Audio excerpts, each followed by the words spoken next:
listening to Miller and Moulton, exclusively on the Florida Sports Network. And now, here's Mark Miller and David Moulton.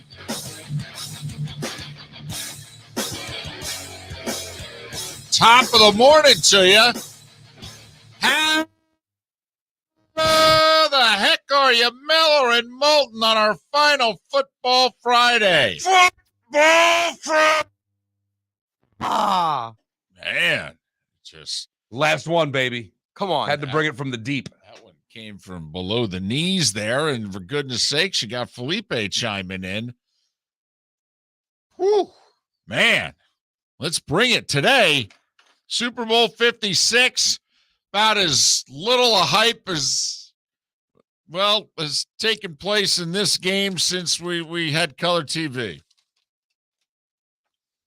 Yeah, but David, we've got a lot of weeks before there's another Football Friday. No, I understand. I so do. let the hype train start moving. Chugga chugga choo choo. Yesterday was the Chattanooga choo choo. We need that train to keep on moving. We need that hype train to going this morning. Well, I get started over the weekend by NFL Network does the 30-minute, they do all the Super Bowls. They'll run for over 24 hours. They'll just run the half hour, pre-produced stuff from NFL Films. I like to watch those the weekend leading up to the Super Bowl. I really do. So do you just kind of leave it on NFL Network, and whenever you turn the television on, sit down and start watching again? Right. It's kind of like Christmas Eve, in which every time you turn on the TV, there's a Christmas story. Right. Yeah.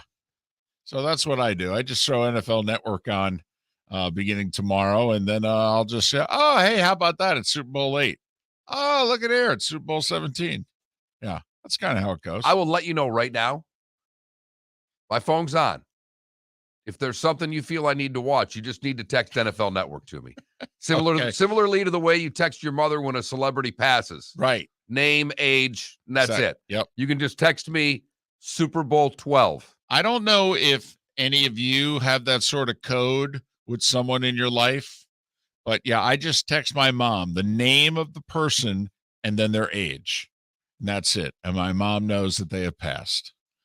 That's it. This way, see, my grandparents always used to read the obits. So then my mom read the obits. I don't read the obits. I've never read the obits. All right. But I feel as if this is my way of connecting with my mom. Mom, this is my obit page to you. It's funny. I did as a kid, and do you know why? They were on the back end of the sports page. So as you're flipping, it's like, how about that? Charlie died. Anybody's grandfather passed? Right. You're 8. Right. Ah, guy who owned the hardware store passed. Look at him. He had a good run. Wait, there's a section on the newspaper. Oh, for goodness sakes. What? Turn your mic off. Turn your mic off. Yes, please. It's called the obituaries. Oh, yes. They still live online now. I believe legacy.com. And that, don't laugh, they're a big money maker for the paper. Yeah, big money maker. Online and in actual papers. Yes, big money maker. They're not cheap either. I found that out when my father passed. No. Yeah. Big money maker. And people who don't read the newspaper feel compelled when someone close to them dies to make sure the obituary gets in the newspaper, because it still works. You'd be surprised that people who stumble upon it go, I'll be darned. Danny died. He was a good guy. Gonna miss him.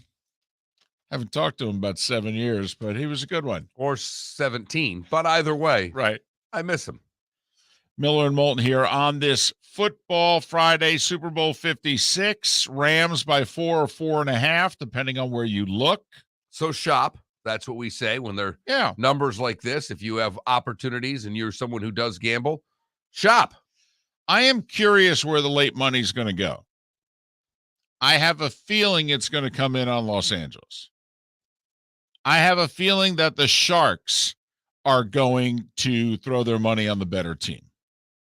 That they are going to say, listen, Cincinnati's bubble's about to burst here. This is a 10-7 team that's gone on a run. And oftentimes these runs end in the Super Bowl, whereas the Rams were a 12-win team. There is a discrepancy between the two. And I have a feeling that the professionals are going to put their money on the Rams at the very end. Only thing I will say, it's gone from 4 to 4.5 in spots. And, well, the sharps usually stay away from what the public does. So I'll be fascinated, as you are, to see if this line goes to 5 or back down to 4 by the time we get to kickoff on Sunday. It won't, to me, won't move any more than a half point one way or the other, but we shall see how it goes. We'll talk to Amani Toomer later in the show. He played in one of these, got a win with the Giants. And in a couple hours, we'll go live to Los Angeles, Pat Kirwan, to give us his thoughts on not just the Super Bowl, but also, did you watch any of the 2-hour show last night on ABC? I had it on for a little bit, but I didn't watch that much because all I really cared about was when they were going to give us Hall of Fame names. Right. And I was of the belief that they were actually going to announce it either at the beginning or just before the show. Turns out they held it to about 3/4 of the way through the show. Yes. Boy, I'm about to say something which is not going to be well received. I was really surprised by the Hall of Fame class.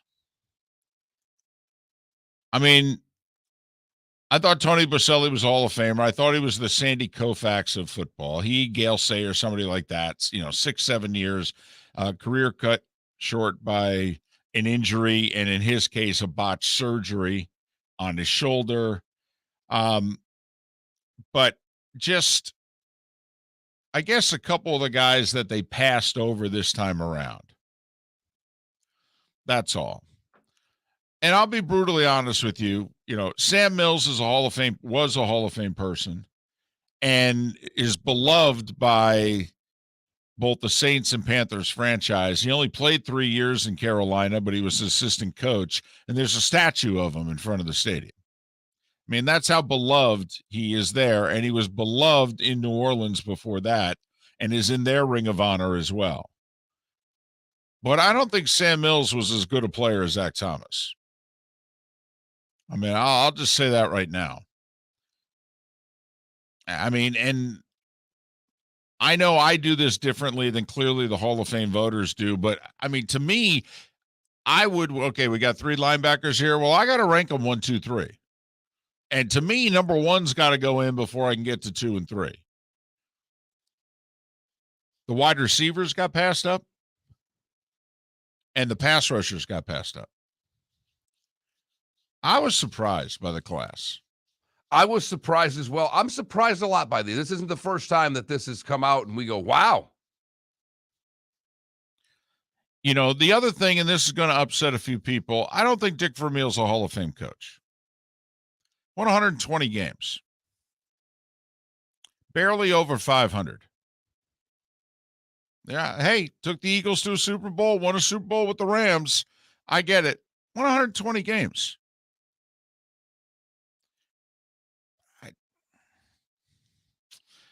I don't know.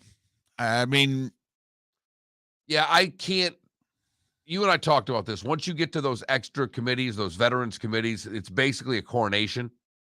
So there was not much of a surprise that when they started adding, Cliff Branch got in, the seniors, Vermeil got in, and the contributor from Art McNally. So those I didn't worry about as much. It was funny when we did this yesterday. Someone that I respect a lot that's been on our Twitch chat room that I've known for close to 40 years, when we went through it, he simply typed in Bryant Young's in, period. And that's all he said. When we were going through all the names, it was the only name he put in. And when Bryant Young got in, I thought of my buddy back in Michigan and go, well, you called that one right. I mean, the guy that I was pounding the table for got in, Richard Seymour. And Boselli was the one I really hoped to get in. He got in. I thought that was overdue. And Leroy Butler, who had been overlooked for so long, I believe the only player on the all-decade team from the 90s, first team, who was not in the Hall of Fame, at least defensively, and also credited with the inventor of the Lambeau Leap. 4 All-Pros.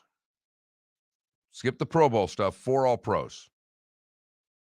I think Sam Mills had 2. I mean, I understand, when someone passes, if you're not just over the top in your praise, to me, Sam Mills was a Hall of Fame person, was a Ring of Honor guy, not a Hall of Famer.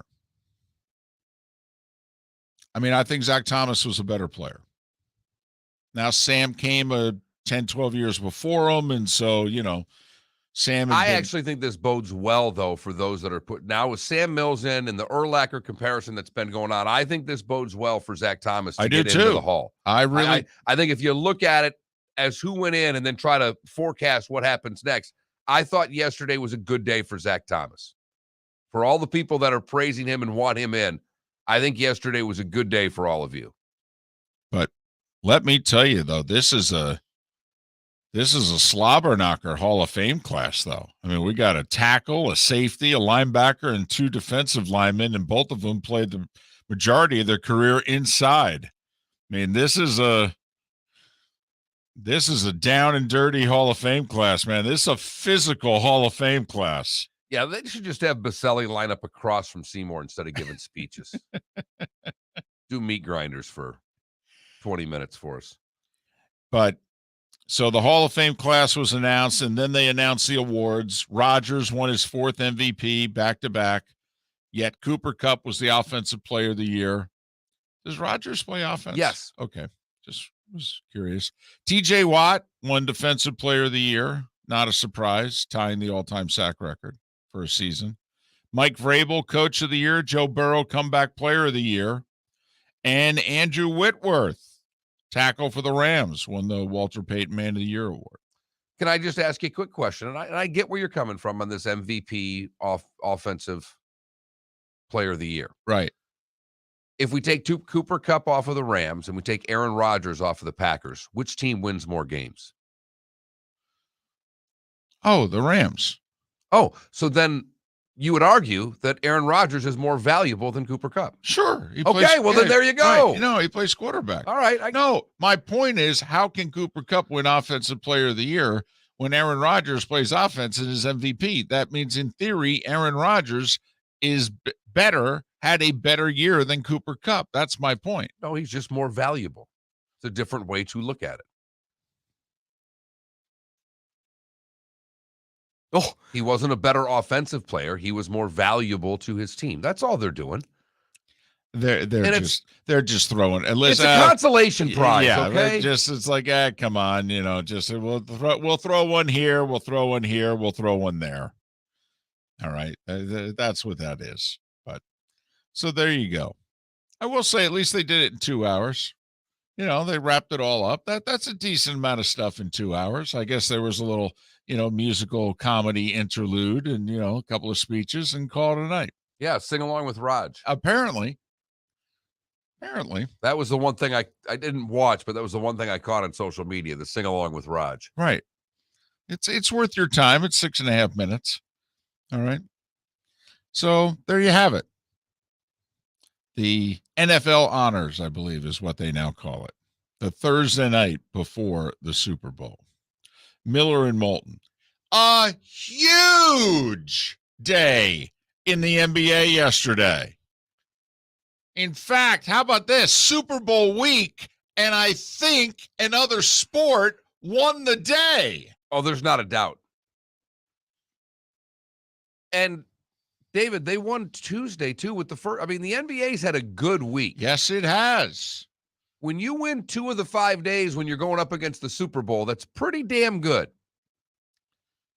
Little association talk next. Miller and Moulton here on the Florida Sports Network.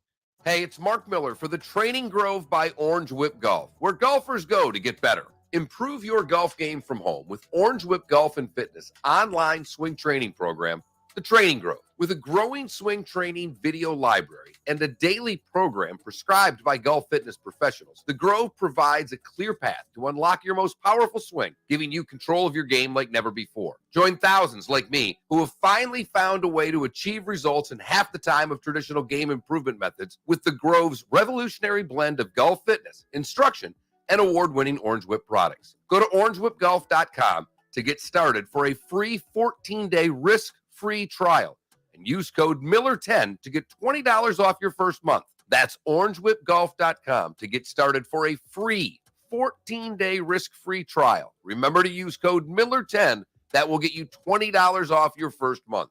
The Training Grove by Orange Whip Golf, where golfers go to get better. You are listening to Miller and Moulton on the Florida Sports Network.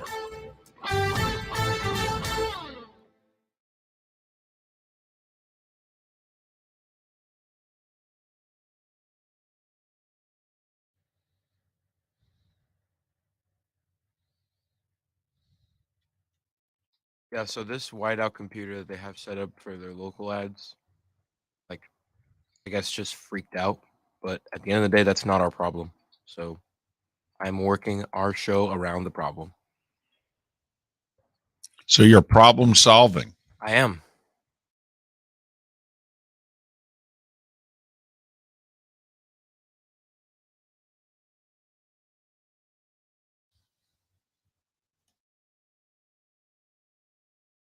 I'm fine with the teal Marlins, by the way.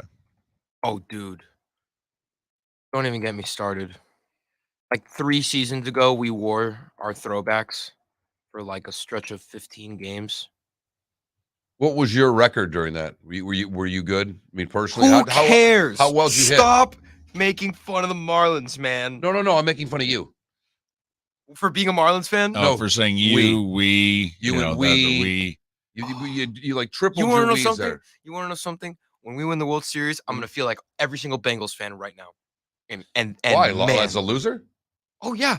You feel like a loser? You know how many years Bengals fans were losers? How do you think they feel now?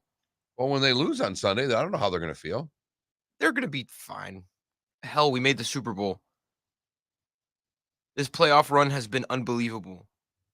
I think they'll be fine with a loss, honestly. No, they won't. I mean, obviously not, but they will. Look at Skip over there. I mean, you don't even need to. He's all over. It's a situation where they will, but they won't. Right. He'll be a good single host though, because he does argue with himself. Well, right. He's He's both like, sides of the point. yeah, argue exactly. during the It's same as segment. if he has a co-host. By the way, I had like a short stint of like my own podcast on SoundCloud when I was like 19. You know what it was called? The Filibuster Podcast. That's actually not bad. It's pretty good. It's a good name, right? That's not bad.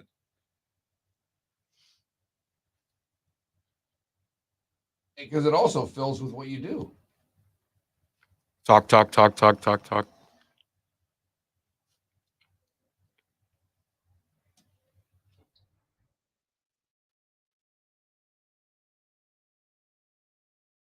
it.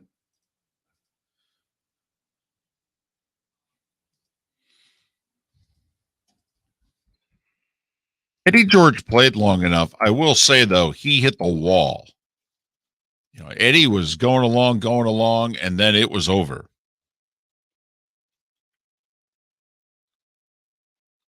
Okay, I'm not gonna lie, I didn't see the Hall of Fame class. Who was in it? It's Tony Baselli, Leroy Butler, Sam Mills, Richard Seymour, Bryant Young, and then all the Veterans Committee guys got in. Cliff Branch as a player, Dick Vermeil as a coach, Art McNally as an official. So no Hester? No Hester. He was first-time nominee, but no Andre Johnson, no Reggie Wayne, no who was the Rams receiver? Torrey Holt. That's what surprised me, that no receiver got in. You think Hester or Andre will eventually get in? I don't think Hester's getting in, personally. Although first time eligible to become a finalist seems to indicate he's got a strong candidacy. That's what I'm saying. I don't think I would not vote him in, but I think he's getting it. I mean, I get it. It's complicated with him, but that'd be so great to see him in the Hall of Fame. Yeah. In my eyes, I don't know if anybody else's, what hurts Hester is that the return game's virtually non-existent nowadays. So to put a returner in the Hall of Fame, but just 10, 15 years ago, it was a much bigger part of the game.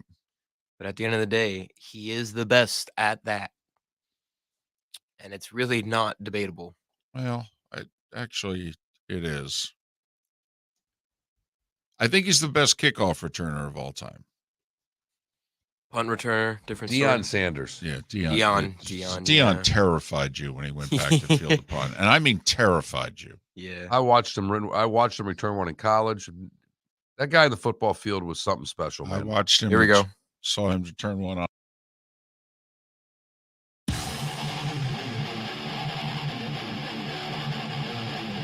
You're listening to Miller and Moulton, exclusively on the Florida Sports Network. 21 minutes past the hour. Top of the morning to you. It's our final Football Friday for a while. Miller and Moulton, the Florida Sports Network, the Florida Sports Network. This Football Friday is interrupted by this message from the National Basketball Association. We love the trade deadline. Yeah! We love it. Yes! Yes! I just yelled out at 3 o'clock in the afternoon yesterday, alone in my house, scared the blankety blank out of the dog. Woke up from a nap to James Harden for Ben Simmons. Just yelled out. I don't know who yelled louder, me or Brian Windhorst. No kidding there. W. I just turned on little ESPN, which I never do. I just wanted to see whether or not he was standing taller.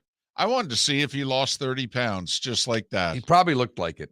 Chest was out a little farther. The gut was in a little closer. He looked like a man on top of the mountain, just standing there in his suit and his sneakers, which I hate that look, by the way, but whatever. All right. He looked great yesterday, though. I'll say that. Never looked better. I despise the suit and the sneakers. I will say I'm okay with it if you're a little bigger. No. No. These guys dress to the nines and then wear tennis shoes. Drives me crazy. But we had ourselves a week, and we had ourselves a deadline also. I love it. Let's trade good players for good players. Let's trade bad contracts for bad contracts. Hell, we had a 4-team deal yesterday. A 4-team deal. That's what I'm talking about. Other leagues, take note. NFL, get with the program. This is how you run a damn league. I'm loving this. So, all right. Yeah. Are you going to go through them all? No, well, no. I I didn't just think go so. through the one. Okay. Ultimately, yesterday, and we had our guest on, and we just said, listen, we got a game of poker here. Obviously, the Sixers want Harden, and the Nets are trying to get one of the pieces that Philly has that they really don't want to give up, like a Tyrone Maxey. Tyrese, sorry. And at the end of the day, if you're the Sixers, okay, you just look at the Nets and go, we're not going to budge. Yes or no? You going to do this deal or not? I think ultimately you have to give the Sixers a lot of credit for standing their ground throughout all of this, because it seemed with every day that they were losing hand. Every day that Simmons didn't play, it seemed as if the trade value was going down, and it didn't, because they got their haul. Daryl Morey said, listen, I am not unloading Ben Simmons and not getting a stud. Right. A flat-out stud in return. Now, at one point in time, believe it or not, he wanted more than this. But at the end of the day, he's willing to settle. You think that I have a crush on Joe Burrow. The biggest crush in sports in the last 10 years may be Daryl Morey on James Harden. Absolutely. And he got his man. For the second time. Because he's the one who brought him to Houston. Then he leaves for Philadelphia, and from the minute he left, he has publicly announced, I'm going to get me some James Harden. And he did. So Harden on the Sixers? I've got to say, the East was already incredibly interesting going into the postseason. Uh-huh. Yeah. This is delicious. I mean, this makes the East damn near must-watch TV. And I don't know, when's the last time the East playoffs have been damn near must-watch TV? Probably 10 years ago, the early days of LeBron on the Heat when the Celtics' big three was still championship worthy. I think you probably got to go back 10 years to when you had, and then you had the young Orlando team at the same time with Howard and his gang. The Bulls, too. Yeah, that's true with Noah and Rose. Yeah, you got to, that's 10, 12 years ago. You're in the same boat now because obviously you've got these two teams. You've got the Heat, you've got the Bucks. You got a Cavs team that's playing way over their skis right now. Can I just throw this out there? Nightmare scenario. And Felipe, you're not allowed to talk. You just have to listen. You have to just soak this in because you're going to react in a very bad way. And that's why you're not allowed to talk. Brooklyn right now has lost 9 in a row. Right. They have gone from literally the top of the conference to, what are they, the 8, the 9 right now? They're in the play-in. They're in the play-in. Right. They're in the play-in, and they're like 2 games out. I mean, and Durant's hurt. Harden's in Philly. Kyrie can't play home games, and Ben Simmons is meeting with his therapist, and we don't know when he's going to play. I mean, they're going to lose more games. Oh, absolutely. It's possible that Brooklyn barely qualifies for the play-in, in fact. That if it wasn't for Washington and the Knicks' demise, Brooklyn might be in real trouble. But they're going to qualify for the play-in. But you figured the end of the regular season, Mark, they're going to have everybody healthy. Everybody's gotten clearance from the therapist. They've played a few games together. The vaccine mandate's lifted in the boroughs, and Kyrie can play home games. And now all of a sudden it's going to be second week of April. And the Brooklyn Nets are going to be like a 9 seed. And they're going to win their little play-in series because, well, they're loaded. And the Heat, imagine who gets the winner of the 8-9 series? The 1 seed. Right, which is right now the Heat. Right. And most people think at the end of the year will be the Heat. Right. I mean, so Felipe, for you and the 37 Heat fans that are listening, there's a real possibility your first round playoff series is going to be Brooklyn. Yes, there's a chance. Now, I will say Toronto's been playing incredible basketball for the last couple of weeks here, and they've moved to 31 wins when they were just 500. They've won 8 in a row. Right. So aren't they up to the 6 now? Yes, they're only 2 games ahead of Brooklyn right now. Right. And Boston's 2 games ahead of Brooklyn. So I don't know if the Raptors can continue at the pace that they're playing where they haven't lost in 2.5 weeks. I'm just counting on another 2 weeks in the you-know-what for the Brooklyn Nets. I mean, I don't think in the next few days they're going to win a lot of games because they're literally going to have they're returning home here soon. No KD, no Kyrie. Harden's driven down the turnpike, and Ben Simmons isn't playing. Now, there is a chance Kyrie could be playing by Monday. You just don't know what the hell's going on. That's true. Not likely. This isn't Texas or Florida, but, I understand. Right. But April 1st, I think there's a real chance. I think by the playoffs, Kyrie will be playing all 7 games in the series. But it's been nuts this week. It's been fun. Absolutely. I've listened to 3 straight days of NBA radio, and I'm proud of it, by the way.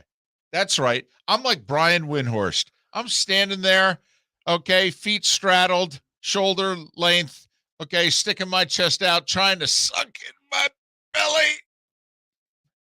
Yeah, it never works when you're listening to NBA radio.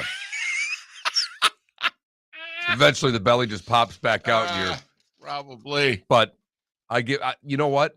You're sticking to your guns, and that's what's important. I am, baby. By the way, it was reported yesterday that Ben Simmons is making the trip to Miami.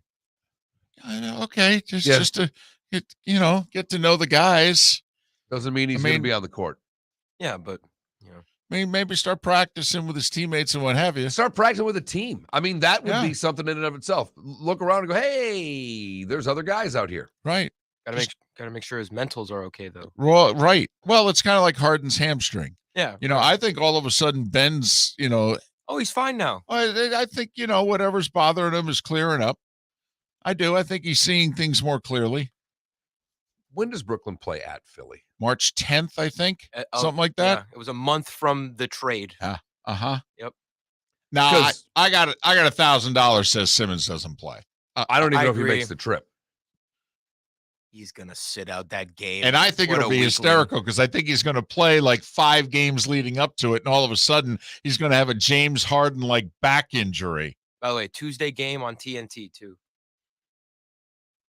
God, I hope he plays. Oh, absolutely. God, I hope he plays. Oh my goodness, the Philly fans.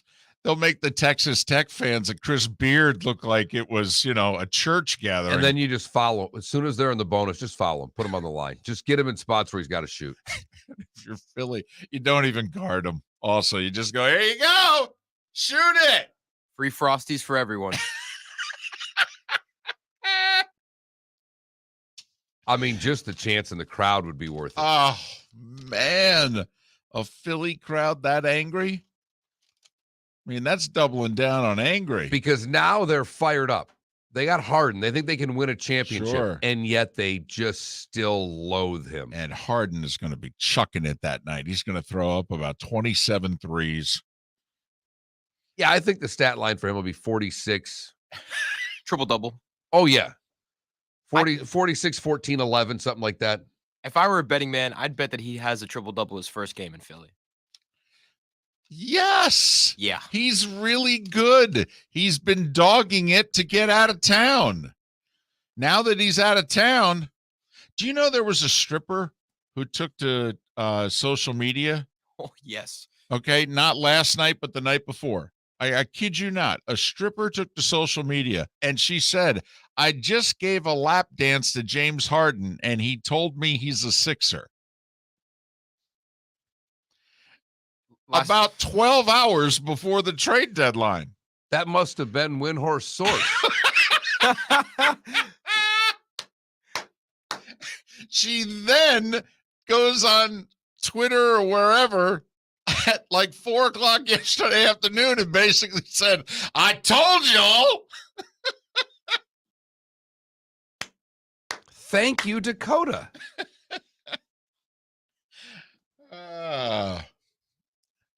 Or was it Portia? I can't remember.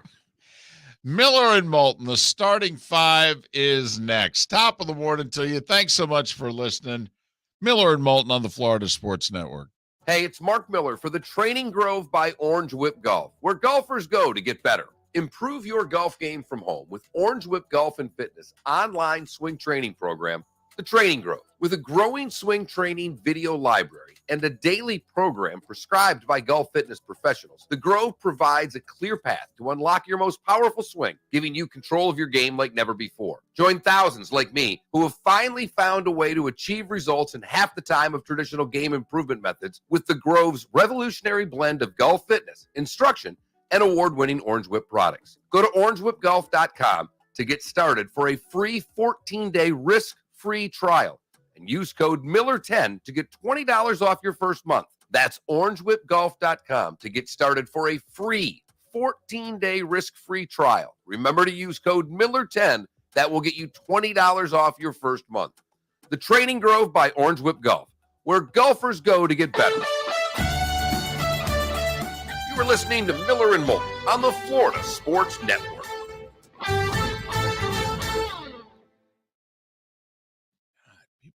What is wrong with old white men right now? They're all the same guy. Well, I mean, we all know it's a lot of anger out there.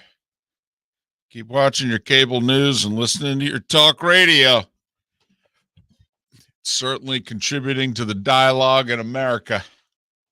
What is funny is talking to my neighbor. He goes, the guy at the softball, he goes, I've been watching the news more just because this whole Russian thing. He goes, Right. You want to see. I will say, the lady that ran for the Republican, good-looking woman, she's got a goofy name. Is she the Hawaiian congresswoman that ran for president? No, she was a Democrat, actually. Tammy. All right. Not Tammy. No.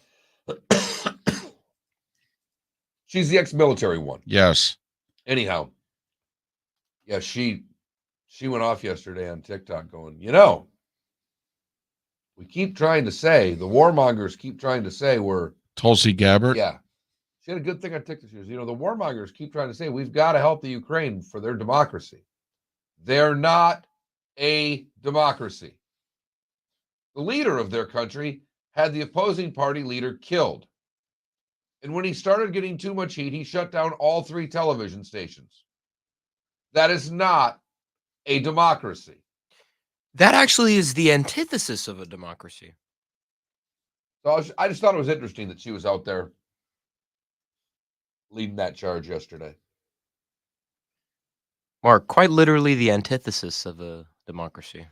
Yeah. She's young, too. She's only 40, 41. Right. I've been on Twitter since 2014, and yesterday's Twitter was some of the best Twitter I've ever seen in my entire life. Well, but you're not just on Twitter. You're on NBA Twitter. No, I'm on like NFL Twitter as well. I'm on pop culture Twitter. I'm on Twitter. I dabble in some Twitter. Kid, Skip Bayless over there. Yes, Donjay, you're right. Okay, they were funny. There was a great, which, Mark, you watch Breaking Bad, right? Yes. Remember the scene where Huel lays on the cash? He's like, I got to do it. And he lays down on the giant wad of cash. Vaguely. But it's just a screenshot of Huel just laying down on like thousands and thousands of dollars. And it's like Philadelphia strip club owners right now. Yeah. Also, Wells Fargo Center's Twitter account tweeted 3/10/2020 ... and then the like emoji like getting ready for it, and then Wendy's responded to the tweet and said 3/11/2020 ? Because for those of you who don't know, in the Twitch chat, in the fourth quarter, if an opposing player in the Wells Fargo Center misses 2 straight free throws, everyone in the crowd gets free Frosties. Nobody knew that. Not a single person knew that other than you. I guarantee you're the only person that knew that. No one knew that. You knew that. No. How would I don't watch NBA basketball, let alone know a goddamn Frosty giveaway in a Philadelphia 76ers flipping basketball game. Just Holy cow. Oh, I know my NBA. Just give me the rest of the break. Okay. Wow. I can't even read. He's yelling about fucking Frosties.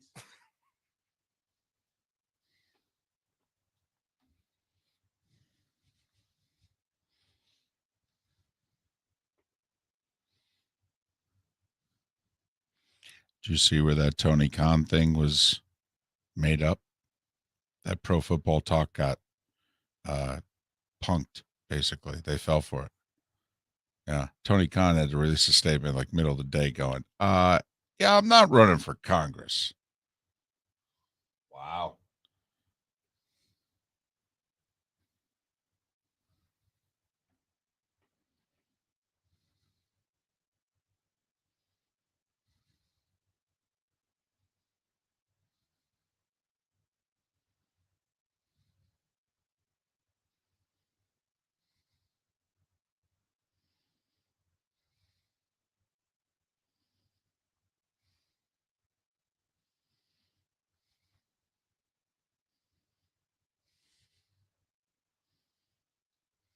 Ten seconds.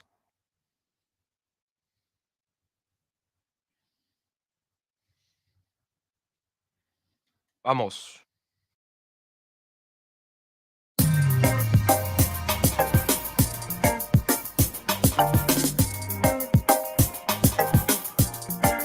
Welcome back to Miller and Moulton, only on the Florida Sports Network. 20 minutes before the top of the hour. Thanks so much for being with us. Miller and Moulton, the Florida Sports Network, the Florida Sports Network. Lee Sterling in about 40 minutes' time. We'll talk some of the bets that one can make on this big game. Right now, it is time for The starting five. 5 stories you need to know. It's the starting 5 on Miller and Moulton. Here's number 1. NFL revealed its Hall of Fame class for 2022. By the way, the vote took place on January 18th.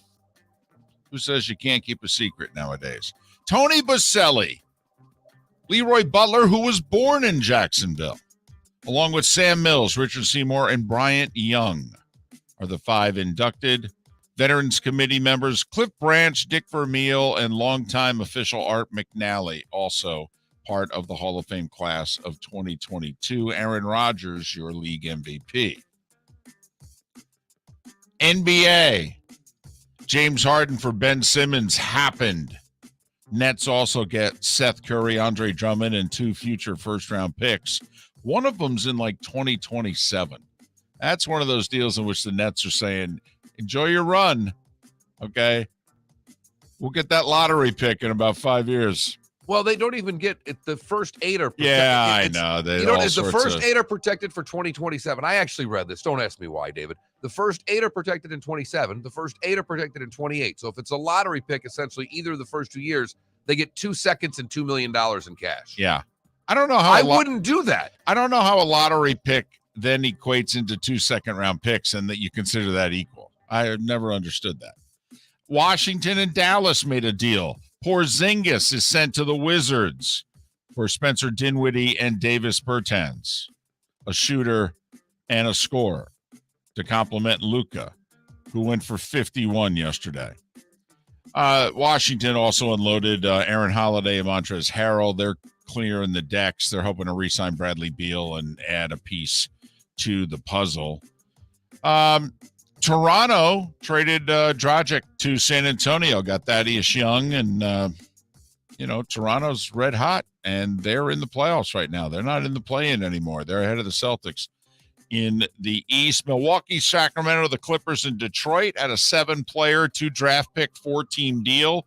Ibaka goes to Milwaukee. DiVincenzo goes to Sacramento. Rodney Hood to the Clippers. Marvin Bagley III to Detroit. I'll say this, Mark, that new Detroit GM, he keeps acquiring former lottery picks who have failed, hoping that they will succeed. He's 0 for 4 so far. This is his 5th former lottery pick that he's acquired in 2 years' time. The other 4 have all flamed out. Brooklyn lost to Washington 113-112. That's 9 in a row, 10 in a row? 9. Oof. Heat have won 4 in a row. They beat the Pelicans by 15. Toronto's won 8 in a row. They beat it's 10. Sorry, I apologize. Is it 10? It's 10. They beat the Rockets by 19. Raptors have won 8 straight. Luka with 51. Mavs edge the Clippers. Phoenix bombed Milwaukee in a finals rematch, 131-107. The Knicks beat the Warriors in the Bay Area last night. What in the wide world of sports is going on? 116-114. And Memphis led by 22 after the first quarter in Detroit and cruised to a 25-point win. College hoops, Gonzaga, Arizona, St. Mary's, Murray State, they all won comfortably. Did you see the cheap play in the Duke-Clemson game? It is one of the ugliest plays I've seen in a basketball game in a long, long time, David. That was you don't get to play anymore type play. Yeah, Duke player, if you missed it, knocks the ball away, steal. He's 3-4 steps ahead of the guy who he stole the ball from. He's going in for the dunk, and the guy just a full head of steam like he's a safety over the middle, wanting to hit the wide receiver and dislodge the ball. Completely undercuts him, takes him out. Thankfully, the player landed on his tailbone, and that's it. He didn't put his arm down to try to break his fall. He didn't have a chance. But I mean, he got hammered with the shoulder right in his hind end, basically, is where the player was hit. Player was ejected. Duke won by 18. By the way, that was our play of the night. Yeah. Duke -7 was our play of the night, and they won comfortably. By the way, that was David's play. Mine was St. Mary's after losing their game. We did give you 2 college basketball winners last night again. Although whatever you do, don't listen to me about hockey. Purdue went to Ann Arbor and got whacked. Michigan appears to be back. 82-58 Wolverines. FIU won over Marshall. FAU lost to Western Kentucky. Women's side, 19th ranked Gators, a winner over Mississippi State. Miami lost to Notre Dame. Florida State beat Duke. FIU won. FAU lost. Hockey, Braden Point with a goal and assist, not enough. The Avs over the Lightning. Could be a finals preview, 3-2. Pittsburgh shut out Ottawa. Carolina 6-0 over the Brad Marchand less Bruins there. 6. That was after 2 bad games for Carolina on that road trip. They'd lost to Ottawa and they'd lost to Toronto in a good game, but then lost to Ottawa. Kind of saw that coming. Calgary, 5-2 over Toronto. Columbus needed overtime to beat the Sabres. Washington, your hunch. Montreal fired their coach. It was just a hunch. Throw a little on the money line, see what happened. It didn't work out. Washington 5-2 over Les Habitants. Devils have gotten up off the deck here in the last week. Beat St. Louis 7-4. Mark, we called it. Of course, we said it every day for about a week and a half. It finally happened. Edmonton fired head coach Dave Tippett. Care to guess how many coaches have been fired so far this year in the NHL? 5? 7. Wow. Out of 32. Almost a quarter of the coaches in the league have been fired. We're just past the midway point of the season. They're the NFL, but during the regular season. If you combine the NBA trade deadline with the way the NHL goes through coaches, now that's some reality TV, baby. Golf, first round suspended in Phoenix. Sahith Theegala has a one-shot lead at 7 under through 16. Koepka is part of a group 2 shots back. Olympics, Mark, Shaun White goes out. He was terrific. He performed really well. He ends up finishing 4th in the half pipe. But fell in his last chance, his last run. He took a spill, which didn't help. Because they just take their best one. Right. But Michaela Schifrin, by the way, she at least raced the giant slalom. She finished 9th. But, awful Olympics for her, but at least she stays upright. U.S. women, by the way, were 1-1 in the third with the Czech Republic. So what happens? You run into a hot goalie. She made like over 50 saves, the Czech Republic goalie did, but the U.S. with 3 in the third, won at 4-1. They advanced to the semis. The U.S. mark up to 10 medals in these games, 4 gold, 5 silver, and a bronze. And finally, an interesting day in baseball. And you go, well, how can that be? They're not doing anything. Well, you got them owners' meetings in Orlando. We've got ourselves a designated hitter. Yes, we do. It's not official, but it's down on paper, and both sides have agreed. You have seen your last pitcher hit, at least in the starting lineup, hitting 9th. Maybe one will be used to pinch hit along the way. And there'll be one that'll still bat in California. Well, right. That's true. Every 5th game, you'll see a pitcher hit. But Rob Manfred's the commissioner of baseball, and he came out and said it would be, quote, devastating, unquote, if we missed any games. And while it might be accurate, I'm shocked he said it. I'm stunned he said it, and I'm stunned that, and I don't know, did he take questions at this thing? Oh, yeah. Because there are so many questions to obliterate what he said in the ways that the owners have acted. I mean, they basically took a 3-month vacation when they were supposed to be negotiating. If it's that important, why has it not been that important over the course of the last, 4 years? Well, he was asked that question in which, reporters said, hey, you guys imposed the lockout, and then for 43 days, you didn't negotiate with the players at all. And Manfred's answer was, well, the phone works both ways. That's negotiating good faith, huh? Right. But here's why I'm shocked is the players are like, wow, it'll be devastating. So you're saying there's an urgency to get a deal done. So in other words, we have leverage. Is that what you're saying? Did you just back yourself into a corner? Because everybody's agreed they got to the end of the month to make a deal if they want to play on opening day. Right. And that's the other thing that people have to understand. This is a lockout. The owners tomorrow could end the lockout and spring training could start without a deal. And keep negotiating. Right. Absolutely. And then they could say, by the way, we will negotiate up until March 30th. And then if we don't have a deal, we're not going to have baseball on March 31st, which is opening day. But they could send everybody to spring training, play spring training games, and still negotiate with the MLBPA. Right now. They don't need anybody. No. They don't need an agreement with the players. All they have to do is end the lockout and say, we're going to negotiate what David just said. So people have to understand this is 100% on the owners right now. 100%. Apparently the owners, though, are going to make a strong offer, in their words, to the players on Saturday.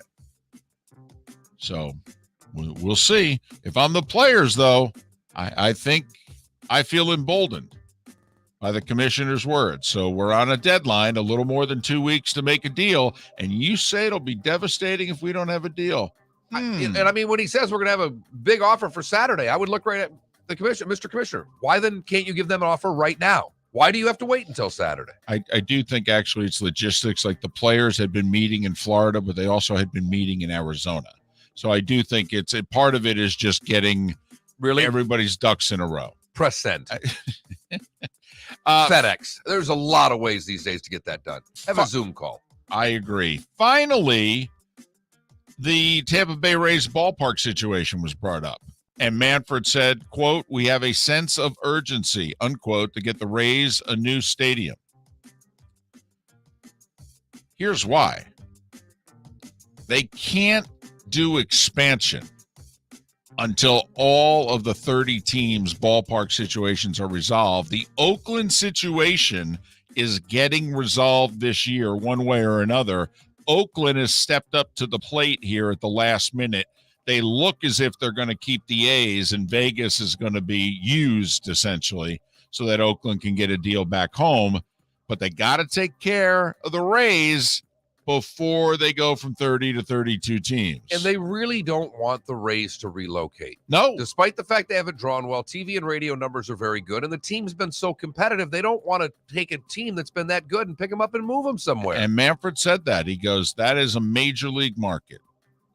Although the Rays were 28th in attendance last year.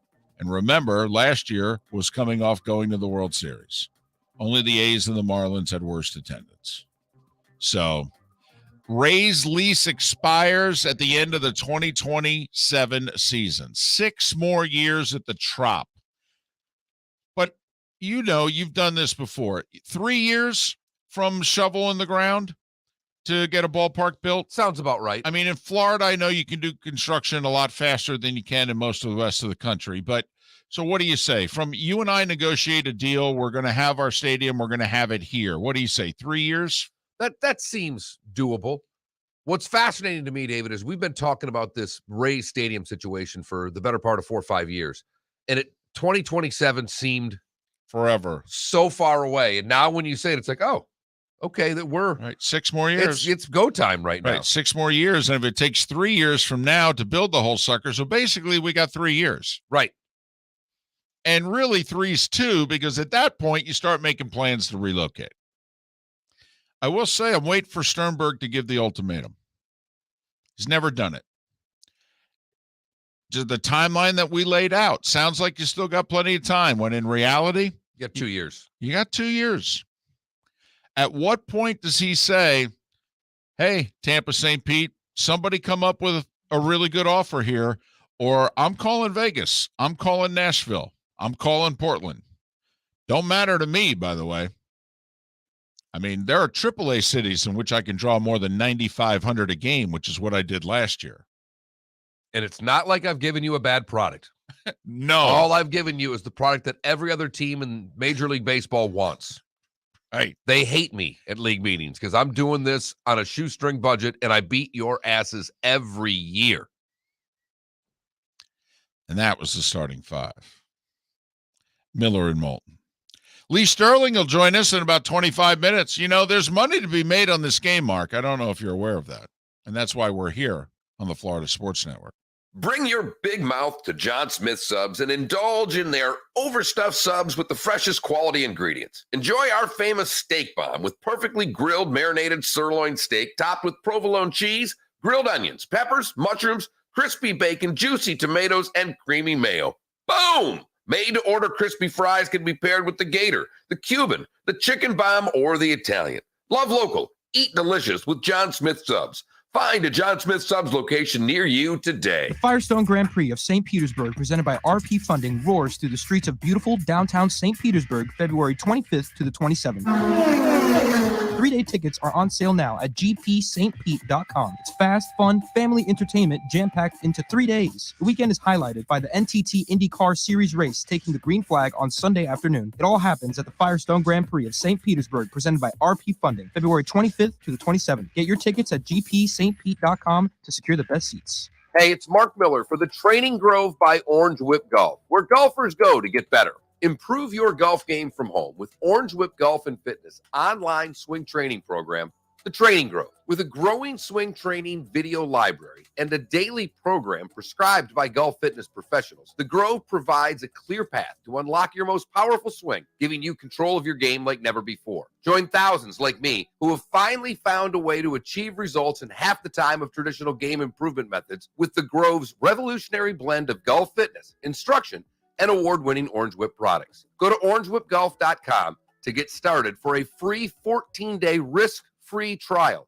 and use code Miller10 to get $20 off your first month. That's orangewhipgolf.com to get started for a free 14-day risk-free trial. Remember to use code Miller10. That will get you $20 off your first month. The Training Grove by Orange Whip Golf, where golfers go to get better. You are listening to Miller and Moulton on the Florida Sports Network.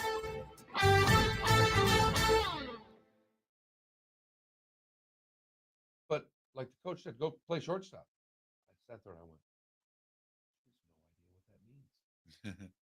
So I want to take her to a game where I can just kind of sit and say, all right, All right, here we go. here's what's good. Just explain it to her. Because she's all in. It doesn't matter. She can actually fields okay for someone who's never played. I'm like, all right, she can field. I kind of figured. Mhm. She's a little athlete. I mean, I didn't think it would be that hard for her. Thank you, Foot and Fan. The new show, which is the old show, which is the same show. Thank you, Foot and Fan. Haven't seen you around in a long time.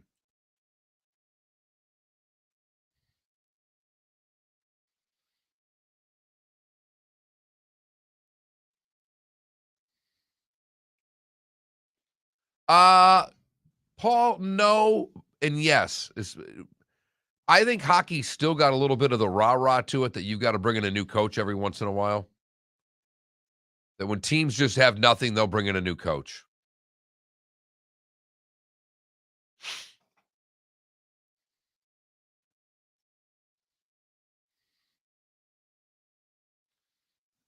Look at that, Johnny. Thanks for the follow and the subscription. Look at that. People just jumping on board, David.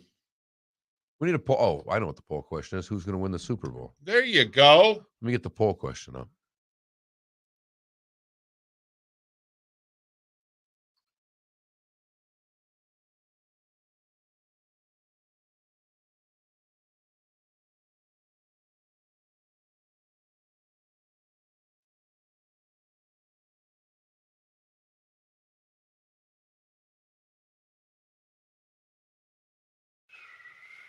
One day, 2 days, and about 11 hours, right?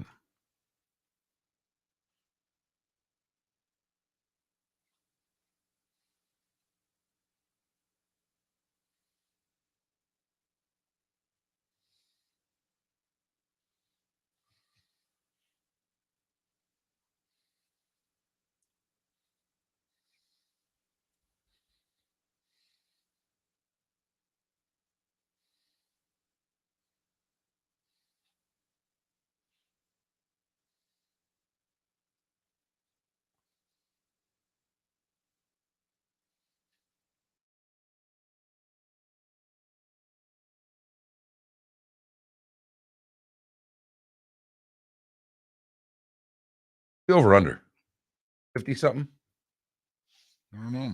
54 probably. That seems high to me. 49 and a half.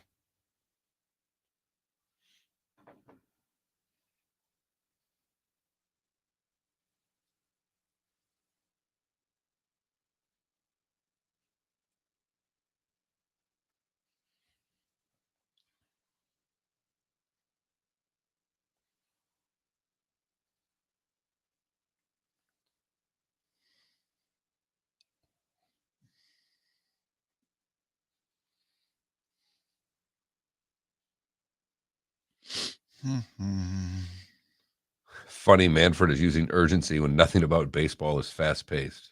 Damn good point right there. Now, ESPN's got it down to 3.5. 48.5. also. I've got it at 4 and 49.5 on the Score app.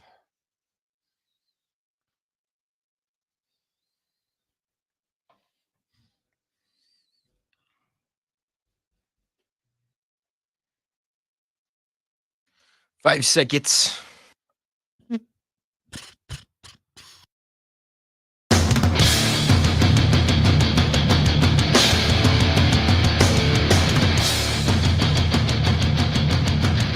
You are listening to Miller and Moulton, exclusively on the Florida Sports Network. And now, here's Mark Miller and David Moulton.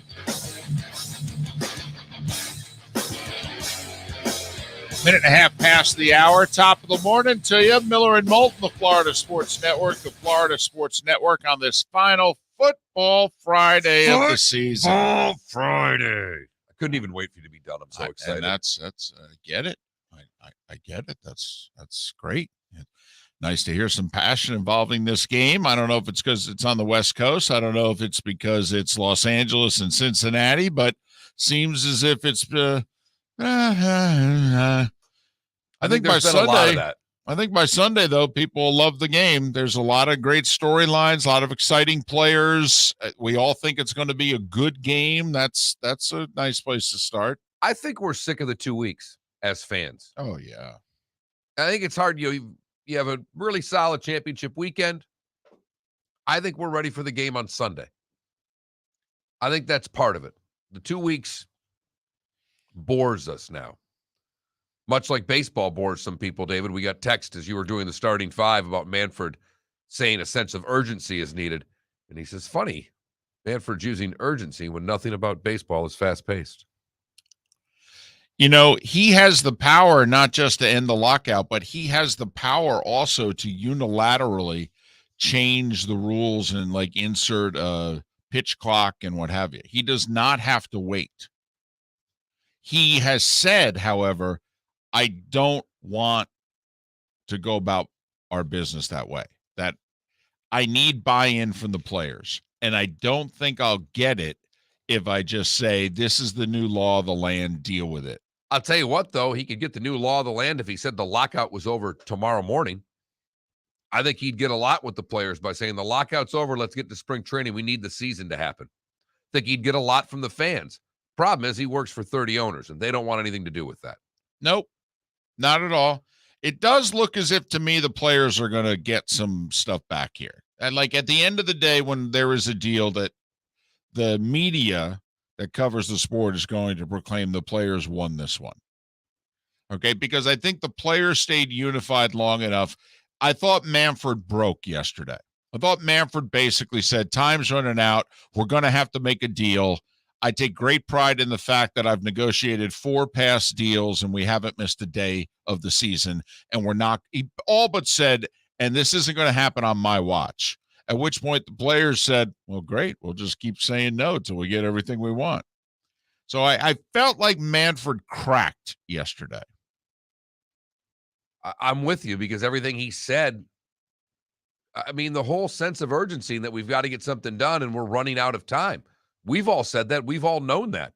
But nobody from either side has ever uttered those words. It has been a very strong fight between two unified sides. And yesterday was the first day in which there looked as if there was some sort of change in one of the sides, and that was an ownership. And David, I didn't expect that. And I think we'll find out for sure tomorrow when they meet, and supposedly the owners are the ones that come up with the counter proposal. They say, okay, here you go. Because there's been very little movement. I mean, to think about it, that it took until the middle of February for the two sides to agree on something that they've agreed on for 2 years. And that's the universal DH. So obviously there's a lot left in the details. But Super Bowl 56 Sunday, we've seen in some places where the Rams are just a 3.5-point favorite. Most places have it at 4. It was as high as 4.5 about 48 hours ago. Over under what, around 48.5? 48.5. I saw it at 49.5. So again, this is a game. If you know, this is where if you lived in a state where gambling was legal, you would be shopping all of the different books before you make a bet if that was something you were going to do. Even here, I would suggest check with at least a couple of people before you place a wager on the Super Bowl. So, we're looking at something around 26-23 is what Vegas is saying right now, give or take a point either way, that sort of deal. So, believe it or not, that seems a little high to me. Not by much, but I ever so slightly high, because I don't think either team's going to be able to run the ball worth a damn. And so, therefore, I think that the onus, the way to me this game goes over is non-offensive scores, whether it be special teams or whether it be a defensive score of some kind. I think with neither team being able to run the ball, which is what I expect, I don't know if either team can get 28, 31 points if all they can do is throw it. I know it sounds silly. I heard this yesterday, someone talking, and it kind of resonated with me because the Rams aren't in this game if that safety catches the horrible ball by Stafford. No doubt. I mean, they're just not. And Matt Stafford, throughout his career, forces passes. Someone just said simply, Cincinnati's got to catch the ball when given the opportunity on an interception. Matt Stafford's going to give you an opportunity. Be the receiver, not the D-back in this situation. And I know turnovers are everything, but I just thought that particular angle on turnovers is that Stafford's going to throw an interception. It's whether or not you catch the interception that he throws. And Cincinnati has done a magnificent job this year of turning good quarterbacks over. Well, there are two legendary drops in Super Bowl history. Jackie Smith, wide open in the end zone, Cowboys-Steelers, Super Bowl 13 in the Orange Bowl. He catches it. The game's tied going to the fourth quarter. He dropped it. Vern Lundquist's legendary call, I must be the sickest man in America right now. And then about 10 or so years later, also in Miami, not at the Orange Bowl, though, at what was then Pro Player, Niners-Bengals. And right before Joe Montana looked left and hit John Taylor for the game-winning touchdown with about 30 seconds to play, the play before that, he tried the exact same pass going to his right to Jerry Rice, and the cornerback jumped the route and dropped it in the end zone, hit him right in the hands. Picks that ball off. Bengals have a Super Bowl, 16-13. Dropped it. So it sounds silly, but when Stafford gives Cincinnati the opportunity to pick off the ball, and most think he will Cincinnati be able to take advantage of it? They have been great, particularly in the postseason, but they've been great this year. They were great against Tennessee. They got one against Kansas City. I mean, they have been terrific at getting turnovers. The defense has been very proactive in that department. It's the key to me if Cincinnati's going to win the game. In fact, to me, it's the only way they win the game. They've got to win the turnover battle. Otherwise, they don't win. Even if it's even, if you know what I mean. If it's even, they don't win. The Rams defense, I think, has been terrific in the playoffs.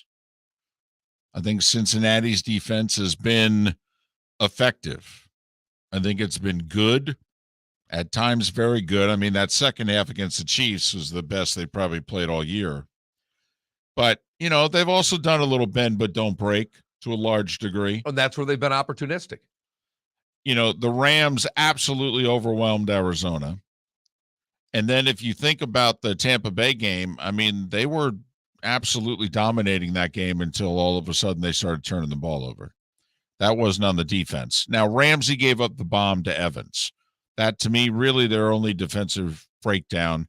And the Rams defense was very good against San Francisco, held the Niners to 47 yards rushing and 17 points, and absolutely dominated the fourth quarter. Niners could barely get a first down. And great point that you make. Really, the majority of the points that came against the Rams defense was caused by the Rams offense screwing up against Tampa Bay. This errant snap near midfield when it looks like they're going to put the game away. Obviously, the running back fumbled for a second time. I mean, set up 2 touchdowns. I mean, the Rams. So if the Bengals, who have been scoring, obviously, in the mid to upper 20s here, I think you can make the case this is the best defense they've played. I mean, this is going to be, I'd put it even a little above Tennessee's. Now, I don't know if the Rams front can get 9 sacks the way that Tennessee's front did, but I think the Rams corners are better than Tennessee's. Yeah, I don't know how anybody gets 9 sacks in a football game. I mean, come on. But I do think that the Rams are going to put Joe Burrow on his back a few times. If I were to put over-under sacks at 3.5, where would you go? Over. Now, as is pointed out in the Twitch chat room, though, Bengals' weapons are light years ahead. Like, this gentleman points out ahead of the Niners. Yes, but are they light years ahead of Tampa Bay? Now, with the injuries, you could say yes. But they were ahead of Tampa Bay. So, yeah, I mean, that's the contrast. The Bengals are facing, you could make the case, the best defense they've faced in the playoffs. You can also make the case the Rams are facing the best offense that they have faced in the playoffs. Yeah, okay. Game on. Good luck. Let's see who wins. But I'm leaning under. I'm leaning under. I think we're going to settle for some field goals in this one. Now, you got to, if you're the Bengals, at this point, you'll take a kicking contest against damn near anybody. I mean, outside of, Tucker there in Baltimore, I mean, you'll send this McPherson kid out against anybody right now. Absolutely. My total score was under just barely by a half because I did put the poll question out there, who will win the Super Bowl? It's the only poll question you can really have on the Friday before the Super Bowl. I've retweeted it with my final score. At some point, Mr. Moulton will do the same, whether it's his final score or who his prediction is. I know he doesn't want to let that cat out of the bag until after we talk with Pat Kirwan, or rather after we talk to Lee Sterling coming up in about 10 minutes. Then I'm guessing if Fridays hold true, we will give our picks after Lee gives his. Yeah, about 25 minutes from now, we'll make our picks. But if you look at,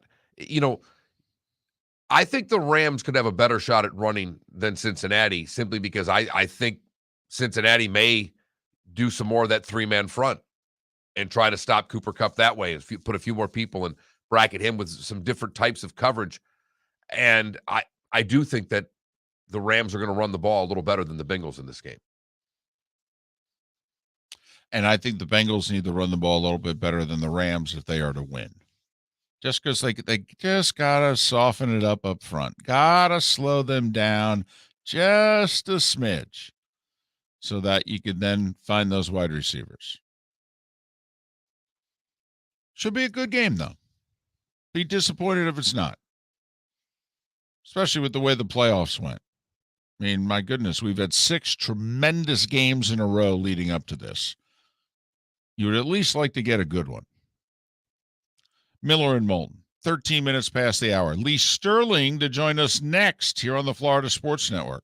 Hey, it's Mark Miller for the Training Grove by Orange Whip Golf, where golfers go to get better. Improve your golf game from home with Orange Whip Golf and Fitness online swing training program for Training Grove. With a growing swing training video library and a daily program prescribed by golf fitness professionals, the Grove provides a clear path to unlock your most powerful swing, giving you control of your game like never before. Join thousands like me who have finally found a way to achieve results in half the time of traditional game improvement methods with the Grove's revolutionary blend of golf fitness, instruction, and award-winning Orange Whip products. Go to orangewhipgolf.com to get started for a free 14-day risk-free trial and use code Miller10 to get $20 off your first month. That's orangewhipgolf.com to get started for a free 14-day risk-free trial. Remember to use code Miller10. That will get you $20 off your first month.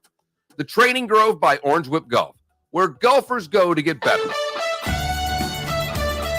You were listening to Miller and Moulton on the Florida Sports Network. I said all the time. I said, if I agree with them, if my opinion's their opinion, then it's a great conversation. Then they're fine. But if I don't agree with them, then they're done with my opinion. And then they tell me why I'm wrong. All the time. Good talk. Yeah. All right.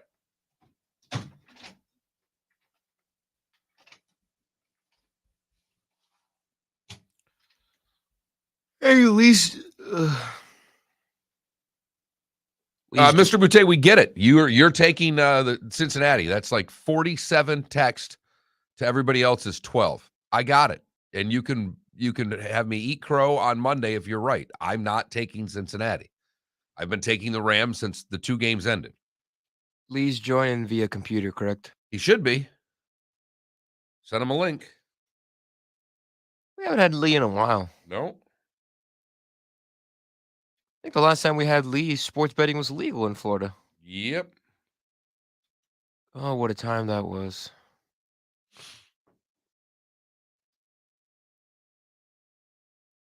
No, I don't think they're bottom of the barrel, but they have a terrible offensive line. I mean, this guy's been sacked nearly 70 times this year. I like Cincinnati. I picked them twice for the record. I think they lose to the Rams. My record during these playoffs, by the way, has been pretty effing good. I'm 9-3. I mean, I'm not an idiot. I know you think so, but I'm not that dumb. I'm not as smart as David, but I tend to pick games a little better than him. Have for the better part of 15 years.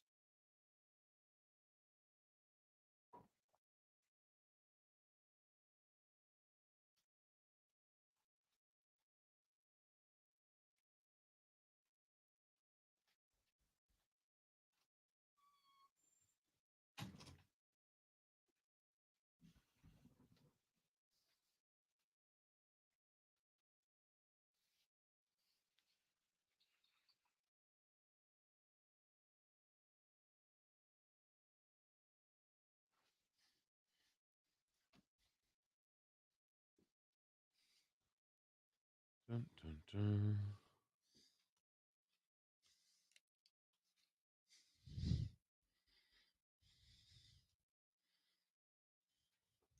Hey, number 13 is retired by the Sixers. So Number 13 is retired by who? the Sixers. Yeah. So I wonder what number he'll choose.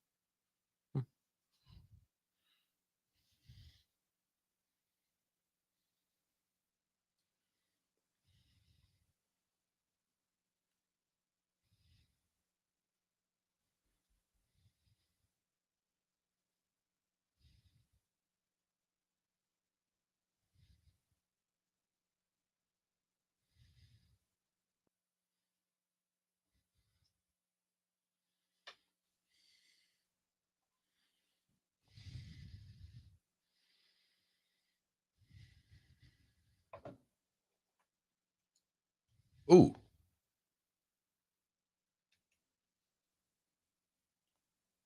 Oh. Touch. Oh. That's going to leave a mark. Thank God he didn't run into anyone. It was the Canadian skater that clipped him, though.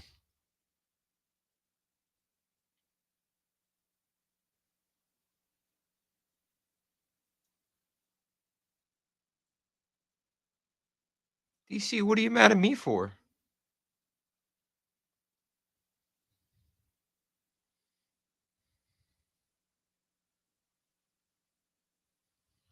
Because you didn't know who 13 was retired for. Oh, Will Chamberlain. Come on, bro. You did make it sound like a question. That was why. 13's retired. Oh, absolutely, Jack Ritz. Did you see the bridge last night? I thought that was cool. Lit it up in Jags colors, hoping that Baselli and or Butler got in. Still no Lee. He's coming. I've talked to him. Don't worry. Okay. He wasn't supposed to come out until 7:20. True. We are a couple seconds out.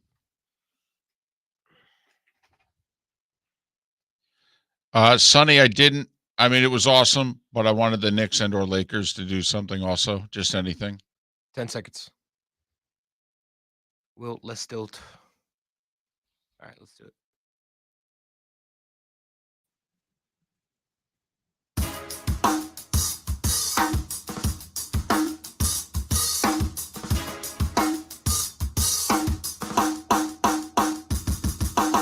Welcome back to Miller and Moulton, only on the Florida Sports Network.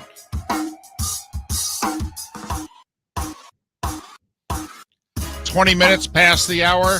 Top of the morning to you. Miller and Moulton, the Florida Sports Network, the Florida Sports Network. Amani Toomer at the top of the hour to talk about what it's like to play in one of these things. And Pat Kirwan will join us live from Super Bowl 56 in a little more than an hour. Lee Sterling, kind enough to join us from Paramount Sports, ParamountSports.com, 800-400-9741. You can follow him on Twitter at Paramount Sports. How you been? Good, not great. I got COVID 3 weeks ago, so it wasn't too bad. Worst part is my voice. It's comes and goes. Sometimes sounds like I've got a frog in my throat. But, otherwise, I feel good, blessed.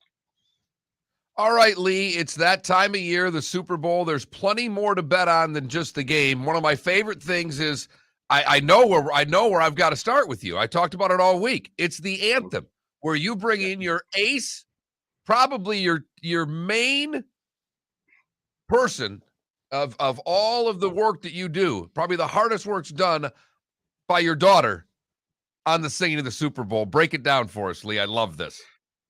Okay, so are you guys familiar with Mickey Guyton at all? Not really. Singing the national anthem. Okay, I had heard of her name. I knew she was a singer. She's a black country western singer. So I handed my daughter the assignment. She actually came into town from New York City last weekend, locked herself in my man cave for 2 hours, and came out with a big smile. And I said, "What?" And here's some of her thoughts. So I am not this original. Mickey Guyton, here's what's interesting. She said her inspiration for being an artist was watching Leanne Rimes sing the national anthem at a Texas Rangers game when she was younger. She's from Arlington, Texas. She has amazing pipes. Her vocal support, as my daughter says, is superb. She has done it twice before where you can look it up on YouTube and hear her sing the national anthem. Her voice is beautiful. I'm not a country western fan. I've seen, I think, 2 country western concerts. If she came, I'd go see her. 2 times that she clocked in were 1:24 and 1:27. But it was done behind a quick track. So she feels that she was cutting off phrases, and she was even like she was cutting things off a beat short. So she just thinks that this is her time. The national anthem, the NFL has allowed them to lay it all on the line. In fact, last 9 years, 7 of the 9 have been above 2 minutes, the other 2 above 1:35. And this is what she loves to do. And my daughter just feels that she's going to nail it. And it's going to be incredible. And it's going to be way over 1:35. It's probably going to go up to 1:40, 1:42 Saturday or Sunday. So bet it now. And we like it. My daughter and I like it as much or more than the game.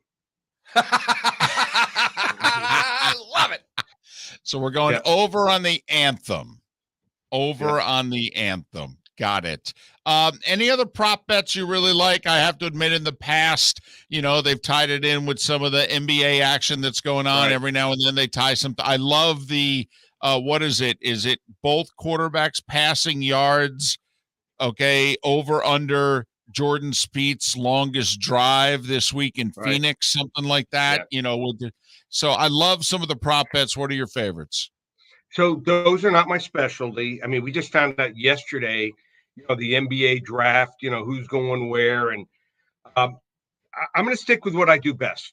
And I feel that I can look at their 680 props and study what's going on through the entire season, but then things change in the playoffs. One of the ones I like, Joe Burrow, over 10.5 rushing yards. Saw the last game, he had a 3rd and 8 and 3rd and 9. What did he do? He took off. He realizes the moment this is not a regular season game. So he's healthy. We're about as healthy as he's been all season with the 2 weeks off. And he's going to be chased, I think, quite often by that Rams great defensive line. We'll go over 10.5 rushing yards. What a lot of people also don't understand is you don't count yards lost on sack. So he can sack 5 times for 50 yards. Doesn't matter at all. He rushes one time for 11 yards. We go over that number. First offensive play will be a run. And here's my thinking behind this. Rams, last game, what did they do the first series? With 3 straight times, had to punt the ball, 3 and out.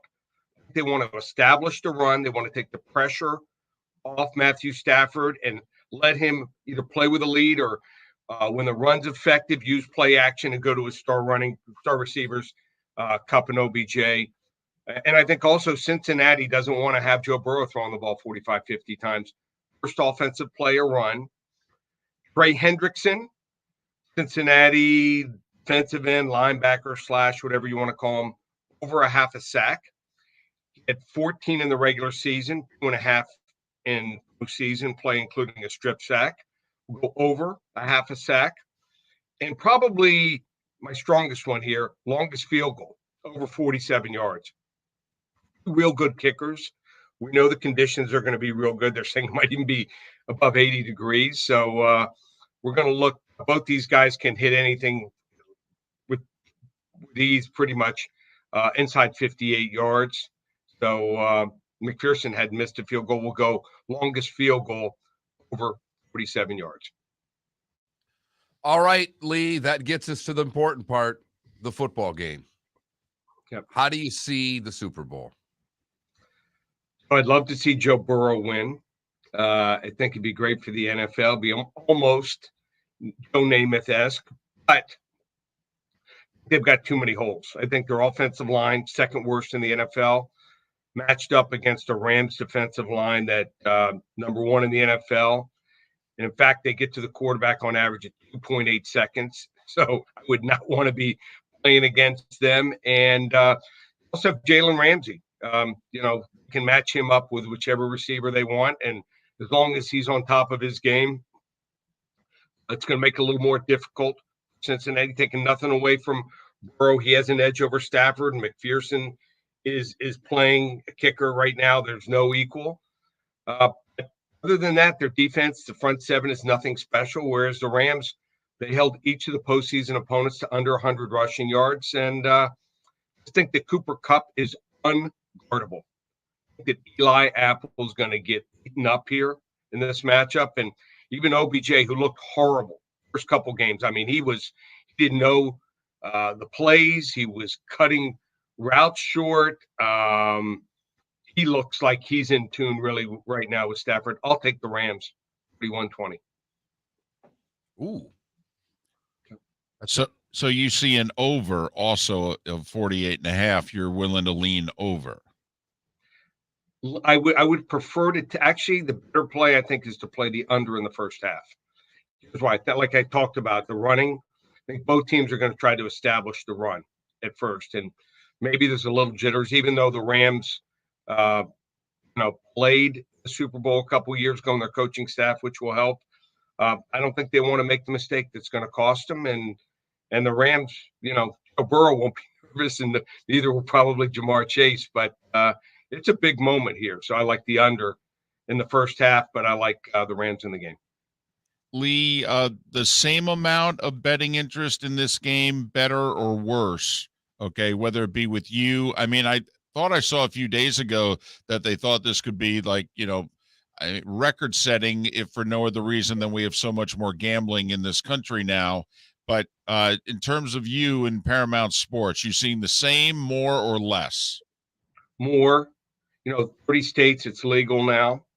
And I get probably 1 or 2 people a week. So I want to get started in this. Where do I go? How do I do it? What are some of the basics? So it's probably up. Some people tell you 30, 40%. I don't see that kind of game, but probably 12, 15% as far as the interest. And I think it's a good thing as long as people can do it right. Lee, as always, we appreciate it. Feel better. Get that voice back completely. And right. I was hoping, for those watching on Twitch, he's got the little helmets in the background. I was trying to see if the Rams and Bengals were next to each other, but you didn't realign the helmets for the game. No, I didn't. Maybe next year's Super Bowl, or at least your next interview, Lee. You might have to. They're on the same. They're on the same side. If you like, here, I'll do this. There we go. I feel better. There we go. I was staring at the helmets. I know. Lee's got the little collectible helmets from back in the day right over his shoulder there. So now we've got the Rams and the Bengals in their proper spots. Well, There and I you will go. say Is that better? That is better. It's fantastic. they're old school helmets, though. It's the old, Yeah. the old creamsicle Bucks colors. It's, the Right. old Bengals where it's just also the old Bills with just the bison on the side. I mean, the old Patriot, helmet which on I there. love that helmet, by the way. Those are the Well, best of times. It's like my childhood. I was going to say, they haven't It's my made these in childhood. 40 years for crying out loud. Oh, you can still get them. You can still get them on the internet. They're all over. I wish almost every team went back to their throwbacks. I think they're the best uniforms. So. Well, and where you live, I know there's a big push once again for the Dolphins to do just that. Lee, all the best. Thanks so much for everything throughout the year. Get healthy, and all the best to your family. Okay, thanks, guys, and let's reconvene the Wednesday before March Madness. All right. That'd be awesome. Book it. We'll see you then, Lee. Okay, guys, take care. Lee Sterling, Paramount Sports, ParamountSports.com, 800-400-9741. You can follow him on Twitter at Paramount Sports. So to recap, Over on the anthem. Over on the anthem. First half under. Correct. First play of the game, a run. Correct. Joe Burrow's rushing yards, 10.5 over. And he had the D lineman for Cincinnati with the over 1.5 or with the over half a sack. Right, Trey Hendrickson, There you because go. if he had the playoffs at regular season, he's got 17 sacks in 20 games. So he's betting on a sack, and that'll go over. So there you have it. Lee Sterling, ParamountSports.com. Your reaction to that? By the way, our poll question's up. Who you like? Bengals or Rams? We didn't throw any point spread in there, did we? We just said pick a winner. Pick a winner. There you go. Okay. Bengals or Rams, who do you like? We'll make our picks next. Miller and Moulton here on the Florida Sports Network. Hey, it's Mark Miller for the Training Grove by Orange Whip Golf, where golfers go to get better. Improve your golf game from home with Orange Whip Golf and Fitness online swing training program, The Training Grove. With a growing swing training video library and a daily program prescribed by golf fitness professionals, The Grove provides a clear path to unlock your most powerful swing, giving you control of your game like never before. Join thousands like me who have finally found a way to achieve results in half the time of traditional game improvement methods with The Grove's revolutionary blend of golf fitness, instruction, and award-winning Orange Whip products. Go to orangewhipgolf.com to get started for a free 14-day risk-free trial and use code Miller10 to get $20 off your first month. That's orangewhipgolf.com to get started for a free 14-day risk-free trial. Remember to use code Miller10. That will get you $20 off your first month. The Training Grove by Orange Whip Golf, where golfers go to get better. You are listening to Miller and Moulton on the Florida Sports Network.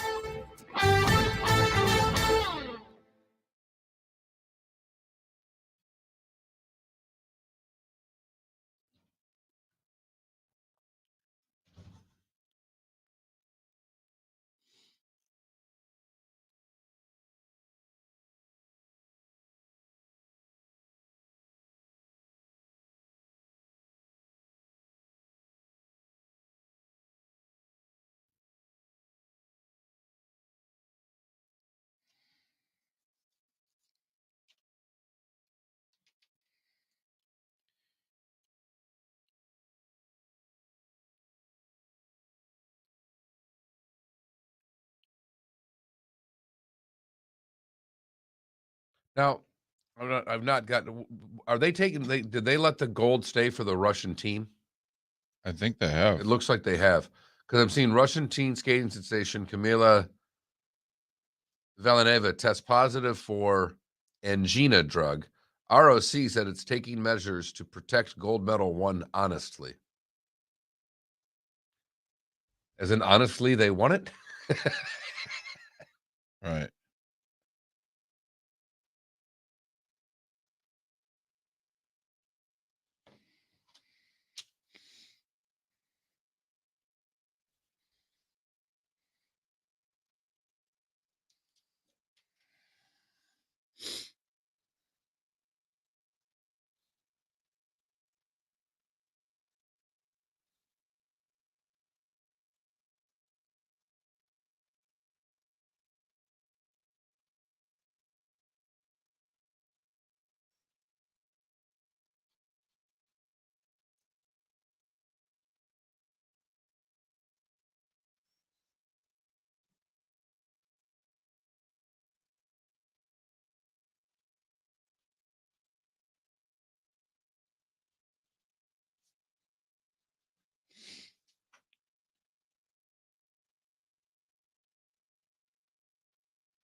Okay.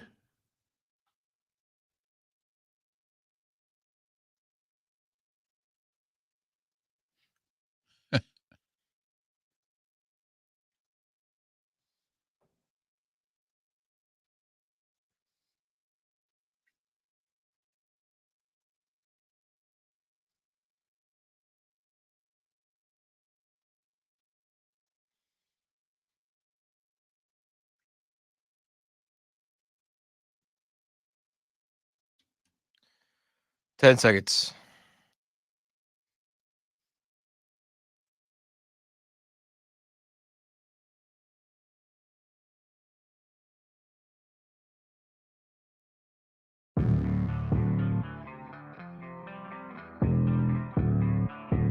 Thanks for listening. And now, more of Miller and Moulton on the Florida Sports Network.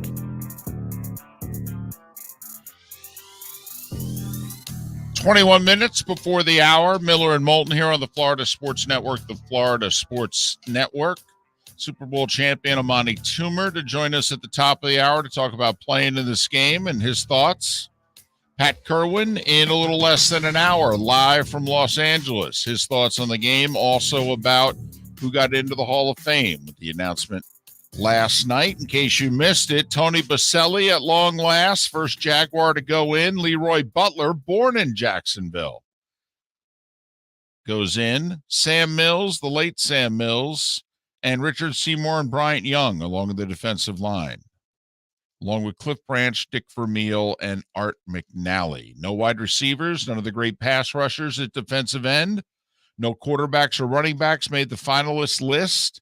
It's a different Hall of Fame class. Be tough for Baselli to hold off both those D tackles and not allow a sack. I mean, he's really outmanned. There is that famous picture of Baselli. I think it's in a game against the Browns in which he literally, it looks like he's backpedaling at tackle, and he's got his right arm holding back one defensive lineman and his left arm on the other side holding back another.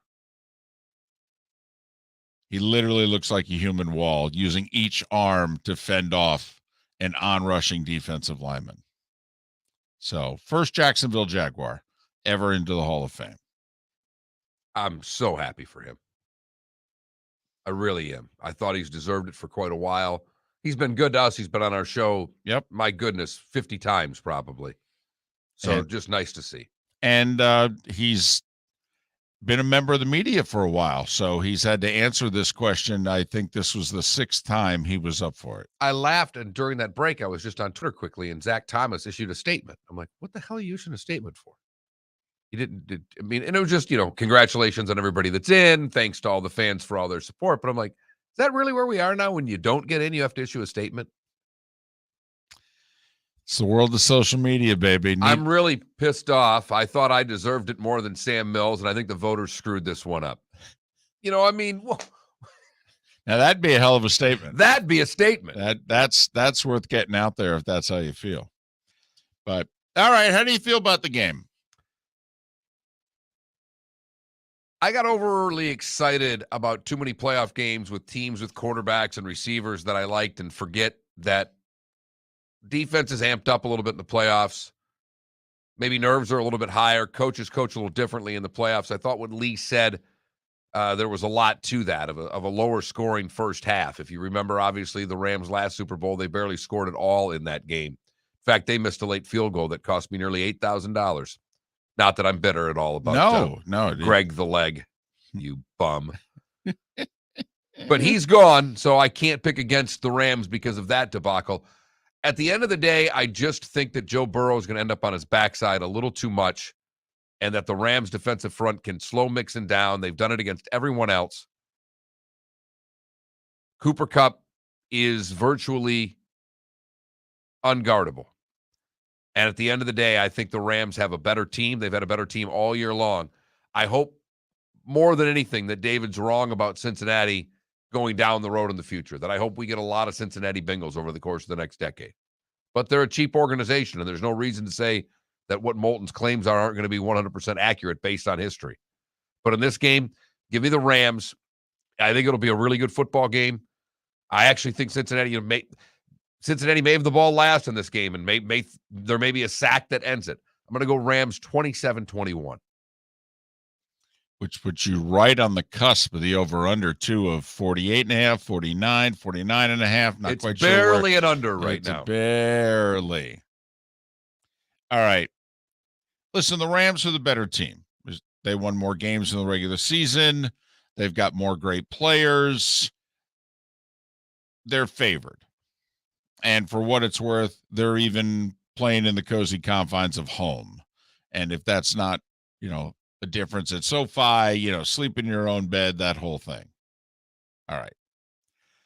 Mark, normally I go with my head. And I very rarely ever go with my heart. But sometimes you just have to play a hunch. This is like playing blackjack and taking a hit on 13 or 14 when you know you shouldn't. This is stupid. Make the dealer go bust, and all of a sudden you get the 7 or the 8, and you go, I'll be damned. Your hunch was right. Mark, it's been that kind of year. Georgia ends the drought of 41 years. The Braves end a drought of over a quarter century. Milwaukee ends a drought of 50 years in the NBA Finals.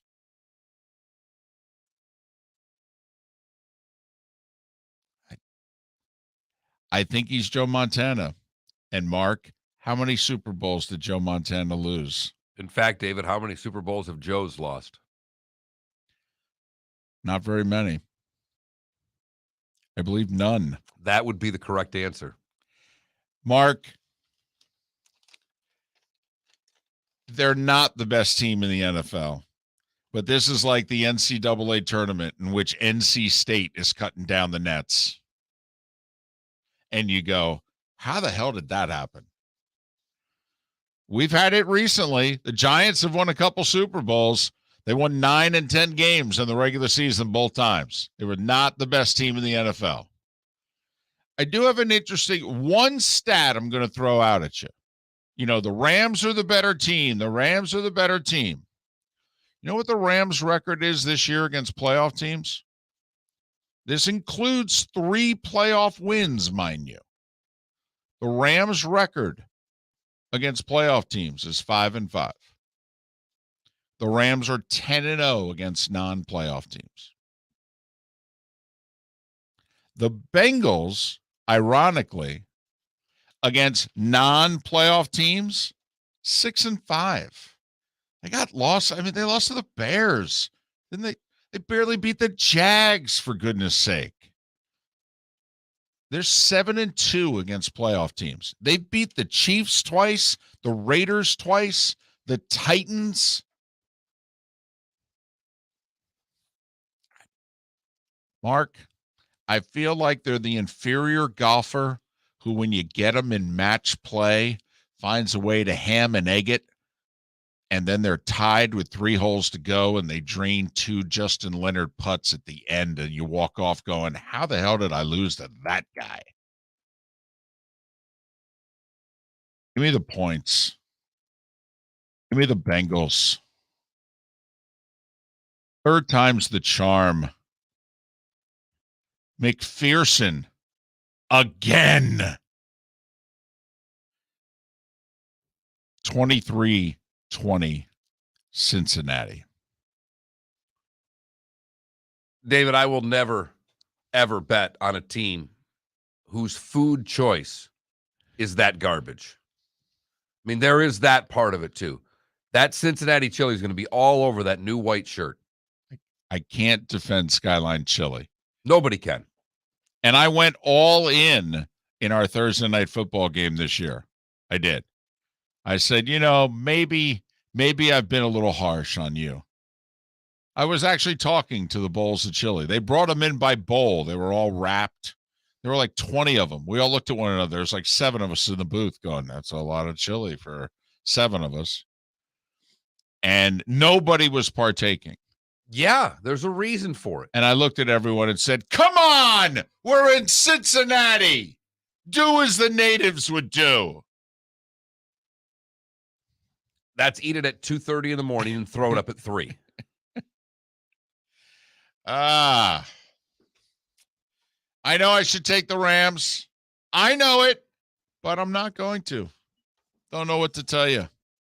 I watched Joe Burrow go into Alabama and beat the Tide and beat him decisively. I've seen him now in the playoffs. I've seen him take Cincinnati from worst to first in maybe the best division in the league. Maybe. The AFC West would argue. This year the NFC West can't argue because Seattle was too far down. No, it can't this year. The AFC West can argue. But I will say it's two teams emerging from two very competitive divisions. Absolutely. I do think the Rams are vulnerable in the middle of their defense once you can get past Aaron Donald.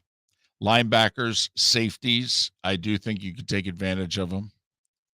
I do think while, yes, they have an elite corner, elite receiver against elite corner over the course of 60 minutes, give me the receiver. Right. And I think, I think the receiving cores are really equal. I think depending on whether the Higbee thing's a big deal in this game. I really believe that because I think the receiving cores are virtually equal. I know Chase is the best receiver and they have two other good ones, but I think the receivers, it's about a push. I actually think the tight ends, I'd give Higbee an edge if he's healthy, but he's not. No, he's not. I will say the guy who filled in for him, and they only had two healthy tight ends in the NFC Championship game, and then, they only dressed Higbee in a backup, and then Higbee got hurt. So the other guy, 85, had to go the whole rest of the way, and he caught 6 balls, which I think he'd only caught like 11 on the season. So be interesting if he's pressed into having to perform like that again. But Uzama is expected to play for the Bengals at tight end. He also suffered the same injury in the AFC Championship game, a sprained MCL. So we're split. You've got the Rams. I've got the Bengals. I am rooting for the Bengals. I will say that. I'm probably rooting for the Rams because of Matthew Stafford. I hear you. And I'm not rooting against the Bengals, if you know what I mean. I'm rooting for, like always, I'm rooting for a super competitive game. I'm rooting for a game that's close going to the fourth quarter. I don't really give a damn who wins at that point. Right. Like when Joe and Troy and Gary and Brad show up at the stadium, people go, who you rooting for? And they go, good game at the start of the fourth. Think we all are. But, my man crush wins out here. Plus, they've never won. I mean, the franchise has never won. I mean, to me, what will a Rams Super Bowl mean to the folks of Los Angeles? Not a damn thing. Not a damn thing. That part is true. Meanwhile, win or loss, LA is not going to be any different come Monday morning. Meanwhile, this will change people's lives in Ohio. They will feel as if change their lives. Just go with me here. That they will feel as if all of their suffering will have been worth it. All that bad chili will have been worth it? Exactly. All of the grief. 2 previous Super Bowl defeats and then waiting 33 years to get back to the big game. In Joe, I trust. Bengals close. Miller and Moulton, you can give us your thoughts on the game. You can go to either of our Twitter accounts. We have posted the poll question. You can give us your scores if you'd like via Twitter. You can do it on the text line. Simply text FSN Radio. That's one word, FSN Radio to 21,000. FSN Radio to 21,000. Then you can give us your prediction on the big game. Go ahead and send us your Super Bowl predictions. Love to hear what the public is thinking out there for the game. Right now, David going Cincinnati. I'm going the Rams. Felipe, where are you going? You got to get on record for the first time here. I'm going with the Rams. And I'm also rooting for the Rams because of Matthew Stafford. I'm on your boat, man. Well, some things have changed, David. A 2-1 against you really hasn't all that much. The more things change, David, the more things stay the same. I can handle it, though. Nobody can handle it better than you. I can handle it. You can be on your island on a lot of things and not worry about it too much. Listen, I've acknowledged, all right, the Rams are the better team. They play this game 10 times. I feel the Rams win 7. I do. I think they're the better team. They have more ways to win this game. I don't know. There's something going on here. There is something going on here. And you know I believe in that sort of thing. More than anyone I've ever met. It is amazing when I can see it when I look at you, that you know the Rams are a better team, but you believe in the sports gods. You always have and you always will. And it's why you've been saying it for 2 weeks, but come on, the Braves, the Bucks. And I knew you were picking Cincinnati. I knew it. You were trying to talk yourself out of picking Cincinnati for 2 damn weeks. Every day. I've been going, come on, Moulton, the Rams are better. Come on, man. Take the better team. But it's why we watch, and it's why they play. And I think even folks taking the Rams, I mean, the only person I've heard who's like, this is going to be a blowout is Nick Wright of Fox Sports. I mean, Nick Wright thinks the Rams are taking him to the woodshed, that this is a true magic carpet ride, and it's going to end with a huge thud. I don't. I think they got a little something going on. Amani Toomer, he played in this game. He won this game. Amani Toomer is next. Bring your big mouth to John Smith Subs and indulge in their overstuffed subs with the freshest quality ingredients. Enjoy our famous steak bomb with perfectly grilled marinated sirloin steak topped with provolone cheese, grilled onions, peppers, mushrooms, crispy bacon, juicy tomatoes, and creamy mayo. Boom! Made-to-order crispy fries can be paired with the Gator, the Cuban, the Chicken Bomb, or the Italian. Love local. Eat delicious with John Smith Subs. Find a John Smith Subs location near you today. The Firestone Grand Prix of St. Petersburg, presented by RP Funding, roars through the streets of beautiful downtown St. Petersburg, February 25th to the 27th. 3-day tickets are on sale now at gpstpete.com. It's fast, fun, family entertainment jam-packed into 3 days. The weekend is highlighted by the NTT IndyCar Series race taking the green flag on Sunday afternoon. It all happens at the Firestone Grand Prix of St. Petersburg, presented by RP Funding, February 25th to the 27th. Get your tickets at gpstpete.com to secure the best seats. Hey, it's Mark Miller for the Training Grove by Orange Whip Golf, where golfers go to get better. Improve your golf game from home with Orange Whip Golf and Fitness online swing training program, The Training Grove. With a growing swing training video library and a daily program prescribed by golf fitness professionals, The Grove provides a clear path to unlock your most powerful swing, giving you control of your game like never before. Join thousands like me who have finally found a way to achieve results in half the time of traditional game improvement methods with The Grove's revolutionary blend of golf fitness, instruction, and award-winning Orange Whip products. Go to orangewhipgolf.com to get started for a free 14-day risk-free trial and use code Miller10 to get $20 off your first month. That's orangewhipgolf.com to get started for a free 14-day risk-free trial. Remember to use code Miller10. That will get you $20 off your first month. The Training Grove by Orange Whip Golf, where golfers go to get better. You are listening to Miller and Moulton on the Florida Sports Network.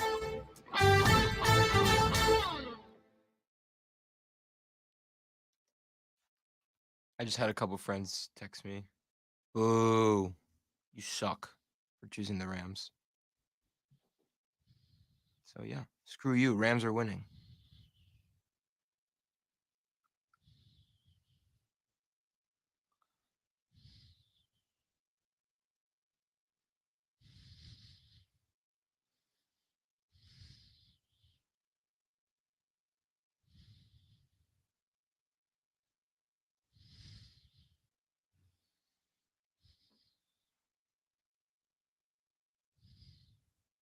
Has Amani only ever been to one Super Bowl?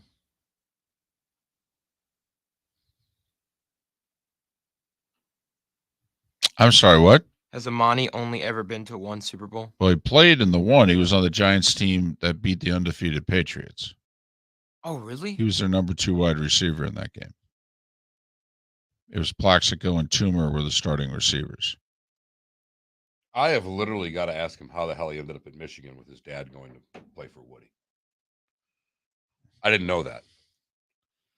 I just looked up his Wikipedia page here. Where was I that? just wanted to make sure I had everything right. Where was that Super Bowl? His Phoenix. father played for Woody. His uncle's comedian George Wallace that we had on the show. Really? Yeah. Did not know that. I didn't either. I don't know if we've ever had family members other than we had both Watkins on the show. I don't know if we have. We had Sammy. We never had Jalen. Jalen, right? no.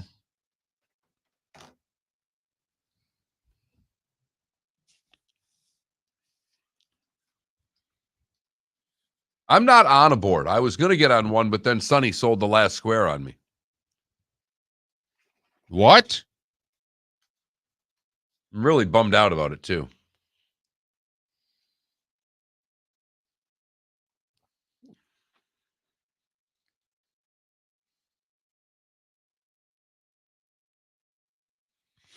What is he doing now? Is he on for any reason? No idea.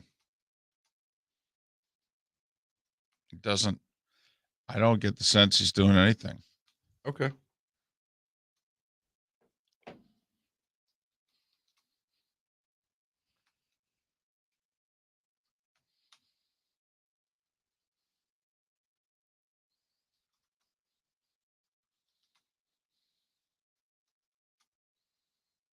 I mean, I feel as if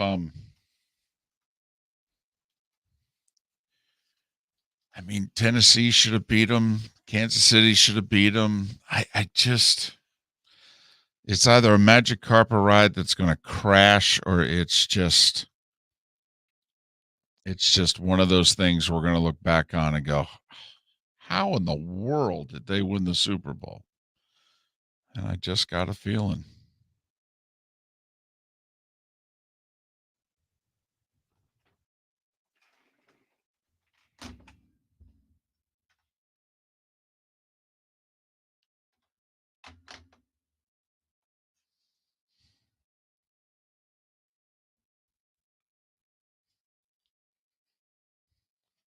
He's the Giants' all-time leading receiver? Yeah.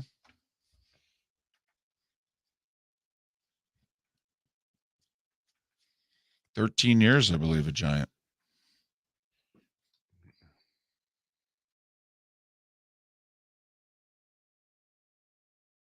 Back in 20, but I'm getting them. Ooh, straight to voicemail. Well, leave a voicemail and then text them.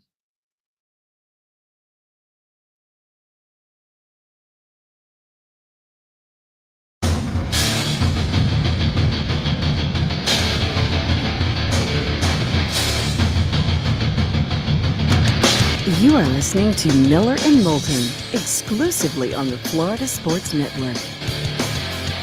And now here's Mark Miller and David Moulton.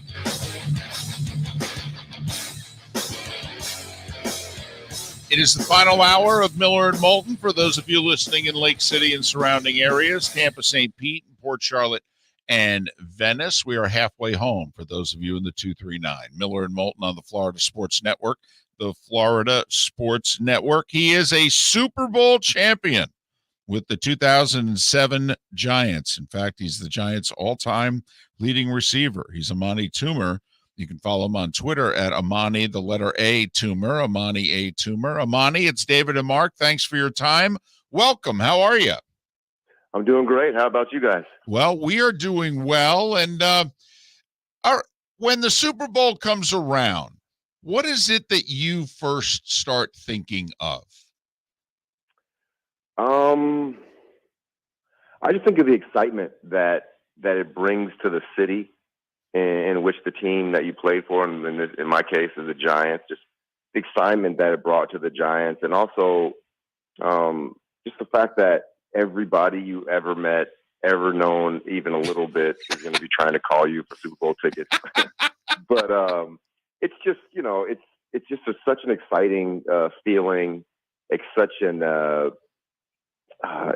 you're fulfilling a lifelong dream of being able to play in the Super Bowl, to play on this stage, to use this platform to show really the world who you are and what you can do.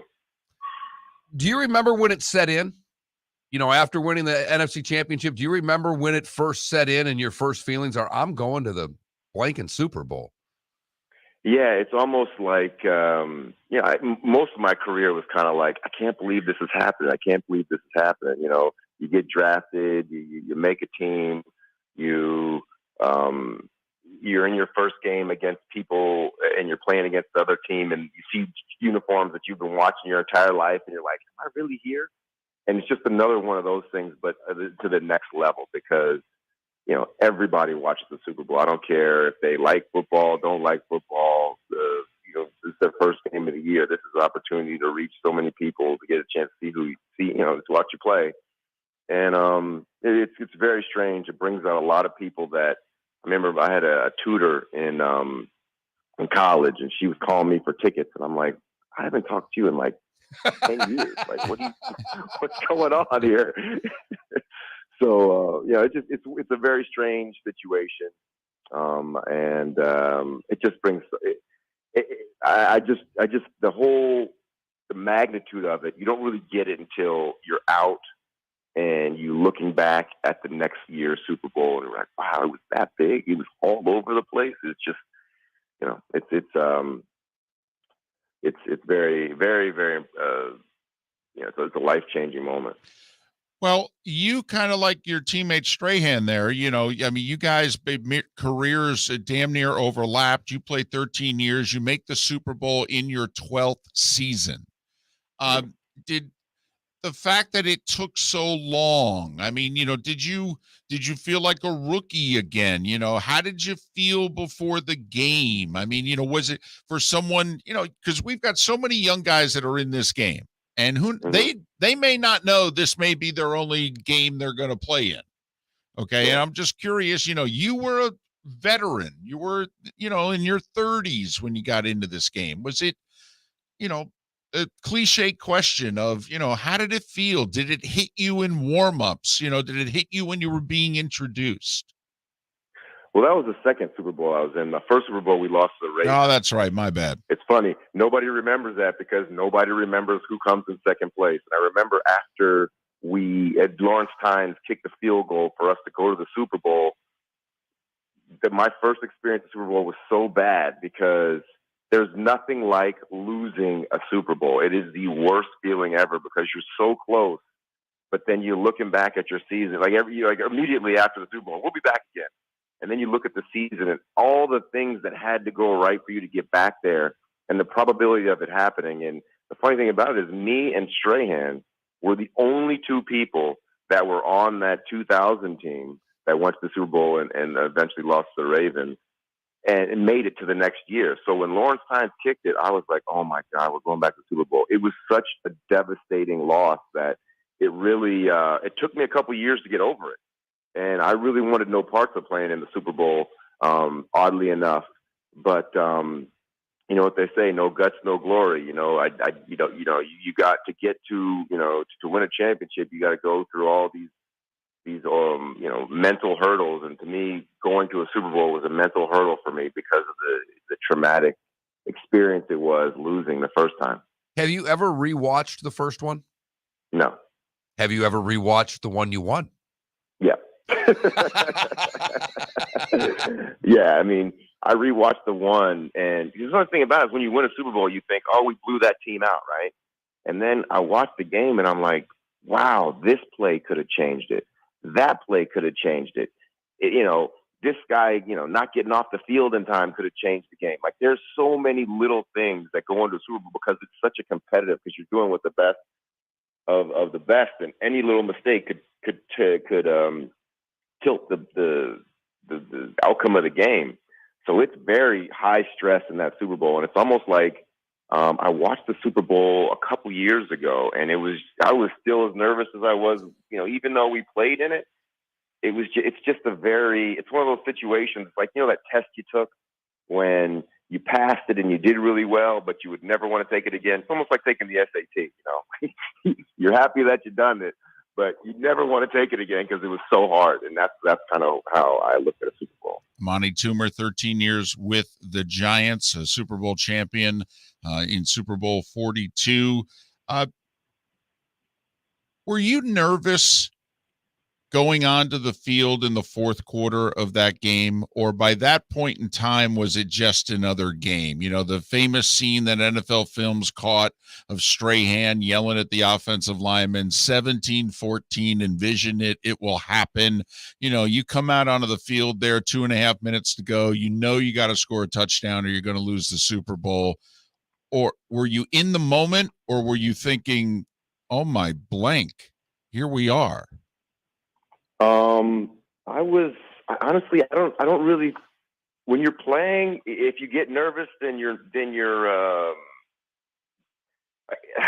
it's like we practice those situations all the time. Like every week we do the 2-minute drill. So it becomes like you know what time you have left on the clock, you know how many timeouts you have, you know the situation, and it's not really that big of a deal. Like it's hard to explain because on the outside looking in, it seems kind of crazy, but I was like very, very calm. You know, I always think about getting the first down and getting the first down to get kind of the things rolling. And that's kind of like all you really think about. You know, you can't really think about what's going to happen. You just got to think about executing at that particular time, at that particular moment. And it does you no good to think about anything else but what you have to do in terms of executing, and trust that the rest of your team is going to execute at the same high level. And we've done it so many times. It's like, we do it every week. It's not a stress. It doesn't really bring about that much stress doing a 2-minute drill, because it's something you practice over and over. And if you practice it so much, you forget about when it's real and when it's not real. All right, I got to go back a little further than that, because I was reading. I knew obviously you went to Michigan, and I'm a Michigan State grad, so I apologize for anything I may have yelled at you during a game. But this interview. But your degree is worth. Hey, Amani, your degree is worth so much more than mine. I've never had a problem with anybody that graduated from that great, not good, that great university. Don't kid yourself. Michigan fans, another story. Michigan grads, I love every one of you. But how in the hell does your father go to Ohio State? I mean, outside of a Zingerman sandwich, how did they get you to Ann Arbor? You know what? When I was coming out, it was very easy to me to choose which school. I was the number one recruit in the nation. I didn't care about much. All I wanted to do was I wanted to go to the best academic school with the best football program. And there was none even close to Michigan. I mean, maybe it's changed now, but there was not even close. And plus, most of the black athletes never even graduated from college. And you look at the statistics, and I didn't want to be an anomaly. And one of the great things about Michigan is most of the players graduate. And it was like a 90-some% graduation rate just because everybody graduated. So that was, in the end, the school was great. And, the football was good, but it wasn't what really brought me there. Brought me there was everything outside of the football, because, football is going to be, you're going to be able to play on a stage. There's going to be scouts. No matter what college you go to, they're going to find you. So I didn't really worry about making the NFL, because if I wasn't good enough, I wasn't going to be good enough anyway. But so I was always planning on the plan B. So that's kind of how it worked out. And Ohio State was atrocious. I mean, in terms of, most of the Pac-10 schools were atrocious. Ohio State was right up there being terrible, graduating their athletes, period. As you watch from afar what's going on in college football now with NIL, all right? I mean, first off, curious your thoughts. Mm-hmm. And secondly, I'm wondering if at some point in time you wondered, wow, if this had been how it was when I was coming out. But just curious your thoughts on this. Well, I think NIL is a big. I went to the national championship with the national championship committee, with the group that puts it on. Great group of people, but I really got really educated on NIL, and they said that the most people that get money from the NIL are like women's sports, because they don't wear a lot of clothes, and people like these basketball players that these female basketball players that have time, they're in the Times Square, and like these gymnasts and all this stuff, and it's just because and a lot of the football players aren't really getting the big money distribution that's going out. The funny thing about it is the money is still going to the schools and the colleges and the coaches. It's still not being distributed to the players. Just because players have the opportunity to make money off of their likeness does not solve the problem of the fact that college athletes aren't being compensated for their effort. I mean, what other place in America in a capitalistic society where you can't make money off of your talent? It's ridiculous. So they say, okay, well, we're going to throw you a crumb and have NIL. That's not going to make any life-changing money when the coach of the football team is making $10 million a year. I mean, it's still a bait and switch, because most college athletes aren't going to make, like, you're talking about NIL is talking about the top 0.00% are even going to be in the conversation for a business to put money behind. Most of these players aren't even worried about NIL because they're not going to make anything. So I just think that there's a lot of smoke and mirrors that are going on with this NIL, and everybody wants to be, when you lose a recruit, you get butthurt and you're like, oh, it's because the NIL. Man, they're not going to make any money from the NIL, any real money from the NIL. So I just think that I think it's a bait and switch. I think if I was advising a player, I'd say don't worry about NIL. Players make their money in the NFL, not the NIL. Amani, do you think, there's a case in California right now where some of the Pac-12 players are trying to be treated as be considered employees? Do you think that would change it? Like, if you were considered an employee of the University of Michigan when you were making money for them at the $105,000 in that football stadium every Saturday, do you think the players should be considered employees? I think that opens up a whole big litany of problems, because not only are you dealing with, you're dealing with, they're going to have to start paying taxes. Yep. They're going to have to get, insurance. They're going to have to, pay into Social Security. And also, a lot of these guys are underage. I mean, I was 17 when I first started. I was 17 when I got on campus. That's child labor laws. There's a lot of different things that are going to come into play if you're going to be an employee. I mean, I think a union would be better. But at the end of the day, they're still, even if they're employees, they're still not going to be able to make the amount of money that's going to change these players' lives for the amount of effort and the risk that they put into it. Just being an employee to me is not going to be enough, because the employer, your college, can still tell how much money you're going to make. Until you get a control and say, hey, look, we want X amount of percentage of all money going through college football, then you're pushing around. You're fighting for scraps right now. Monty, quickly, you got a gut feeling about the game? My gut feeling is I'm always for the underdog. I love the Cincinnati Bengals. I think the Rams, if on paper you look at it, the Cincinnati Bengals offensive line is terrible. The Rams defensive line is great. Usually that's all I would go into it. But there's something about this, the way that this team, the talent they have on the outside, Joe Mixon running the football. I just think there's a lot of good things, and they play very, very smart defense. And what they did to the Kansas City Chiefs in the second half, nobody would have anticipated. The fact that they beat the Kansas City Chiefs once already this year, and then they beat them again, just shows you that the team is not a fluke. And, I would be, if I was the Rams, the favorite.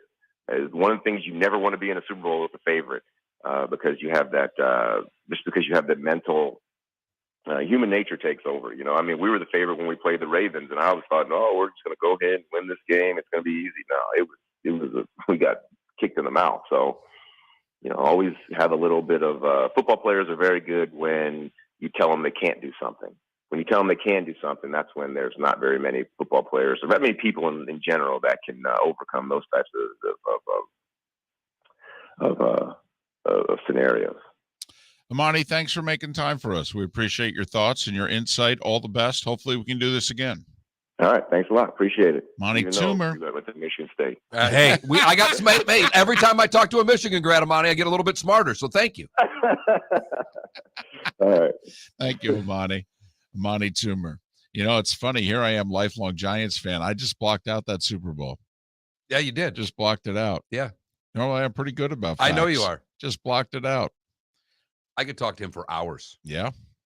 Smart guy. That's a sharp dude right there. No question about it. Sharper than us. That's why we cut the interview off.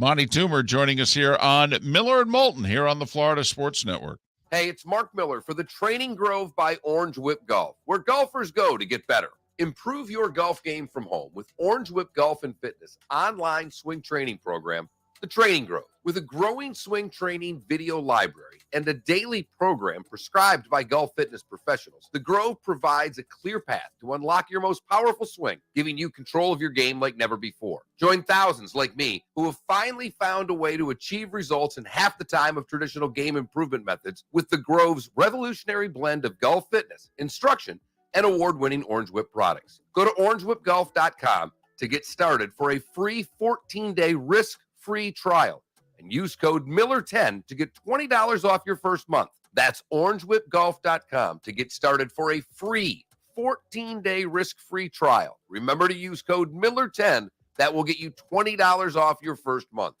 The Training Grove by Orange Whip Golf, where golfers go to get better. You are listening to Miller and Moulton on the Florida Sports Network.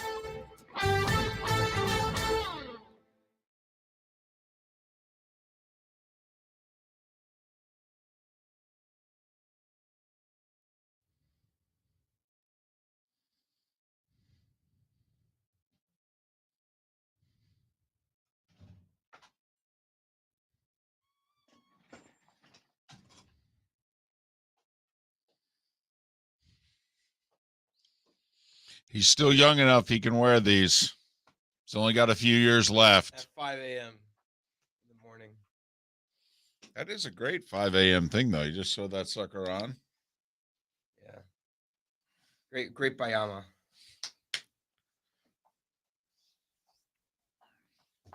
Let's see. Oh, Yinzer, so you're a Steelers fan, huh? Yeah, it's the only one the Giants have lost, too. 5-0 in NFC title games, 4-1 in Super Bowls. It's funny how he remembers it. He remembers the Giants as being favored in that game. I'm pretty sure they were a 7-point dog.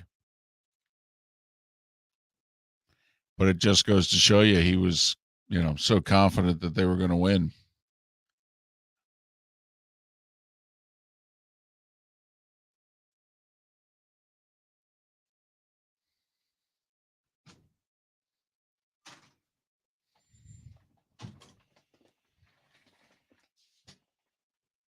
Well, you got to remember, that was then also, Klecko. He was commenting about what it was then. Because when he was being recruited, that was 30 years ago. Don't know what it is now. I doubt it's much different. I would think it's better. Well, better, but I don't think it's good. No, well, that was John Cooper. I mean, Cooper didn't care. But Urban didn't care about guys graduating. No. Not at all. Tressel did. Yeah. And I think they upgraded their whole academic support during Tressel's tenure. I should have hit the icky shuffle for the Twitch audience.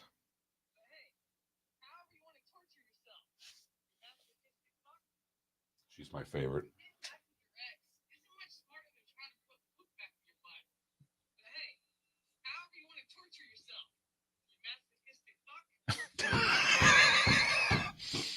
I started following her because every day it's about, I get one of those and I just laugh. Getting back with your ex is like trying to put poop back in your butt. Yeah, DC, all the money was coming in on the Vikings.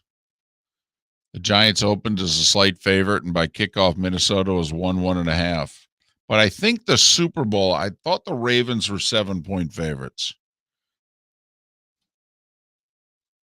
And if so, it's interesting that Amani still remembers it, that they were the favorites.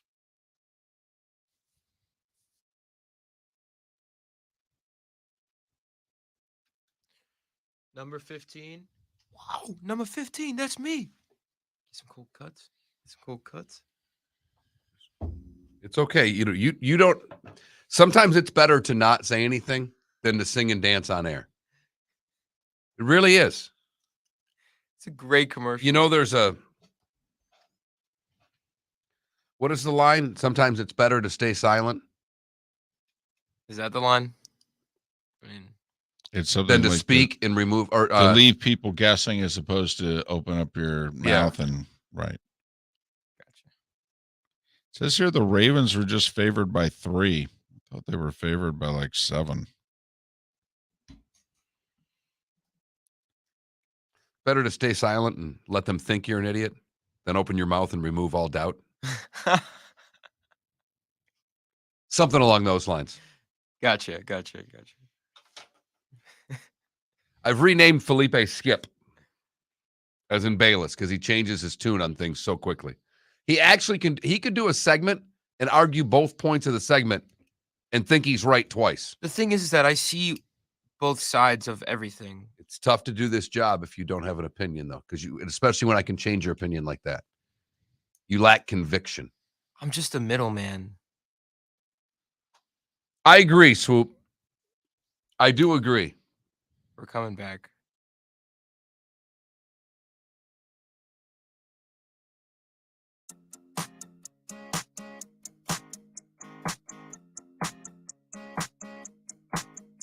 You're listening to Miller and Moulton, exclusively on the Florida Sports Network. Miller and Moulton, the Florida Sports Network, the Florida Sports Network. You know, Amani Toomer's pick on the game sounded a lot like me. It's like, I know the Rams are better, but. So he's rooting for the Bengals. Sounds like he picked the Bengals only because he likes the underdogs. Right. And I don't know if we can really go on liking the underdog theory. Well, and then he did say, you know, I understand the Bengals offensive line should get destroyed here, but if by chance they don't, the Bengals do have stuff on the outside that are a problem. It is funny, though. He said, normally I just look at a good defensive line and a bad offensive line and I'm done. Right. However, keeps going back to that quarterback. Going back to the quarterback and a little bit of what you said. Is that a little bit of team of destiny?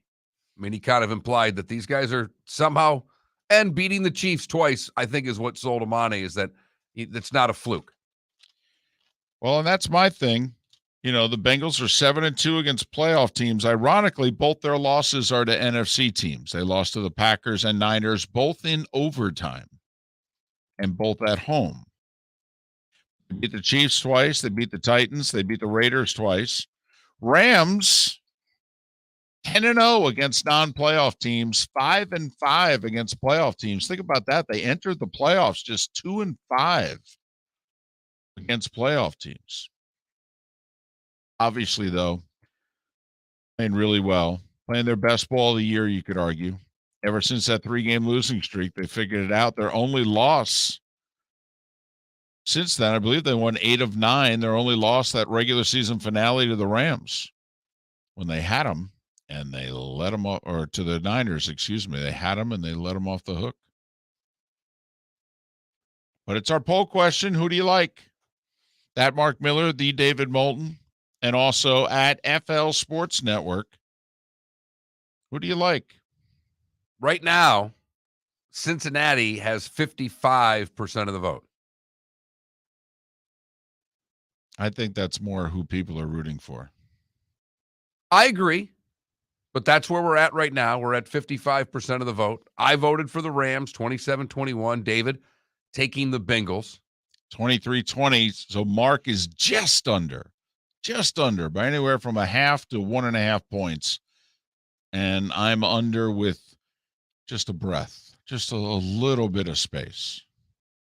And someone asked in the text line, how do the Rams feel about the Super Bowl? And I said, you know, how do the Rams, because you had mentioned Cincinnati will throw a parade and LA won't care. And he kind of said, how is St. Louis going to feel about the Super Bowl? I'm not as good as Detroit. And backing that up as a texter from Michigan who listens to our show online says the fact that they are selling Stafford jerseys around the Pontiac, Michigan area, Myers store, which is their big kind of Walmart-y type store, isn't enough to make me root against certain Lion fans. They are selling Stafford Ram jerseys in the Myers stores in Michigan. Well, I mean, there's been a few people joke that, this feels like the closest the Lions have been to the Super Bowl. Yeah. That they've adopted Stafford that much. It is nice, though, that a guy can play 12 years somewhere and then just say, listen, I gave you everything I had. We didn't get it done. Is it okay for me? Can I finish my career elsewhere? I'll always feel as if I'm a Detroit Lion. And the fan base, not just the team, but the fan base go, yeah, you know what? You did. You gave it all you had. You're not to blame as much as the team is. The team let you down. If we had the rest of the team give us what you gave us, yes, the Lions would have done a lot more during your 12 years. We give you our blessing. Go to Los Angeles. Be well, young man. We will think fondly of you. Please think fondly of us. And so far, it's working out. Good. I'm glad. Not all divorces have to be right. Sometimes ugly. They can still get along. Yeah, for the kids' sake. Mark, it's all about the Always kids. About the kids, David. Pat Kirwan live from Super Bowl 56, or at least a hotel nearby, next on Miller and Moulton, the Florida Sports Network. Hey, it's Mark Miller for the Training Grove by Orange Whip Golf, where golfers go to get better. Improve your golf game from home with Orange Whip Golf and Fitness online swing training program, The Training Grove. With a growing swing training video library and a daily program prescribed by golf fitness professionals, The Grove provides a clear path to unlock your most powerful swing, giving you control of your game like never before. Join thousands like me who have finally found a way to achieve results in half the time of traditional game improvement methods with The Grove's revolutionary blend of golf fitness, instruction, and award-winning Orange Whip products. Go to orangewhipgolf.com to get started for a free 14-day risk-free trial and use code Miller10 to get $20 off your first month. That's orangewhipgolf.com to get started for a free 14-day risk-free trial. Remember to use code Miller10. That will get you $20 off your first month. The Training Grove by Orange Whip Golf, where golfers go to get better. You are listening to Miller and Moulton on the Florida Sports Network.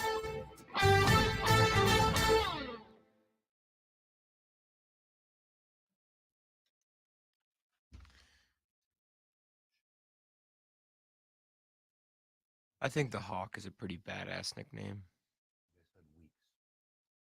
He needs me to get with the Jeff guy about. I'm like, 8:30. When you think about it, I have 27 hours every day. Now, what's a better nickname, Completely ignore us. the Hawk or Awesome Dawson?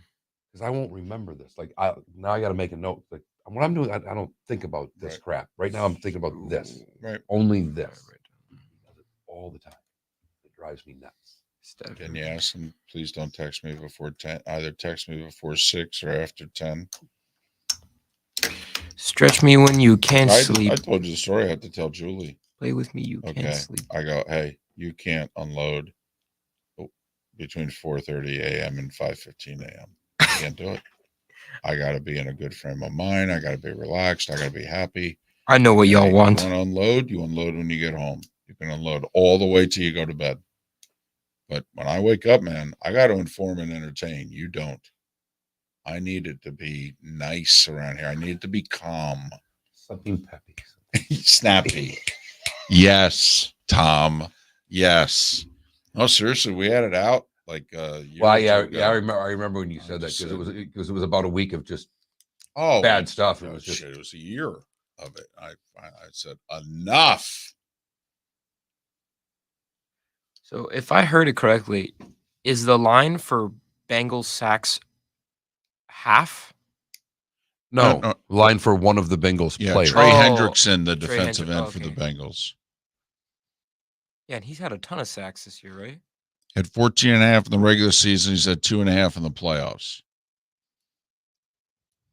It's no hostility, Mr. Butte. You just I laugh. I had the same thing happen to me yesterday or last week at softball practice.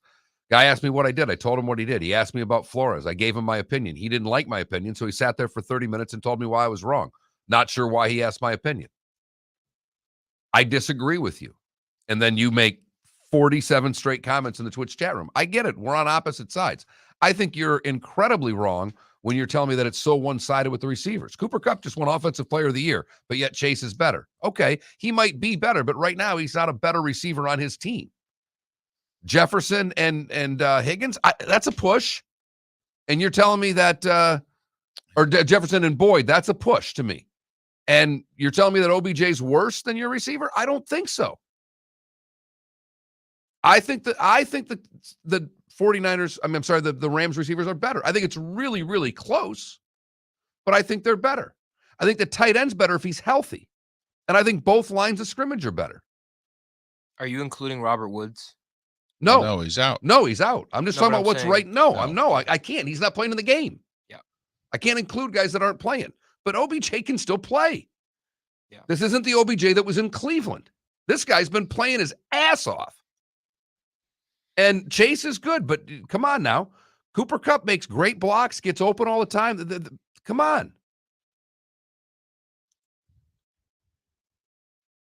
Exactly.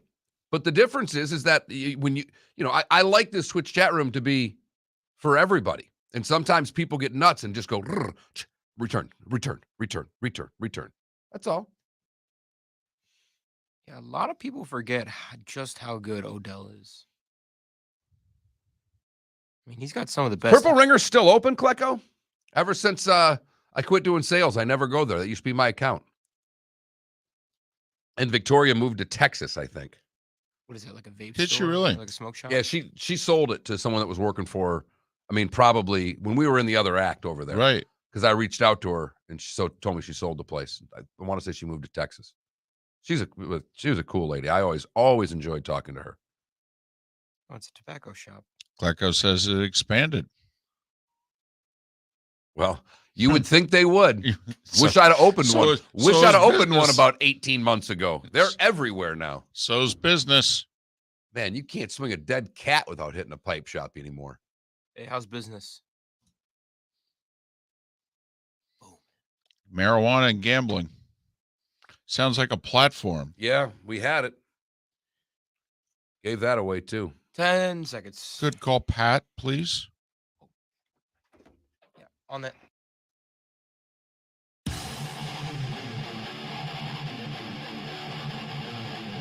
You're listening to Miller and Moulton, exclusively on the Florida Sports Network.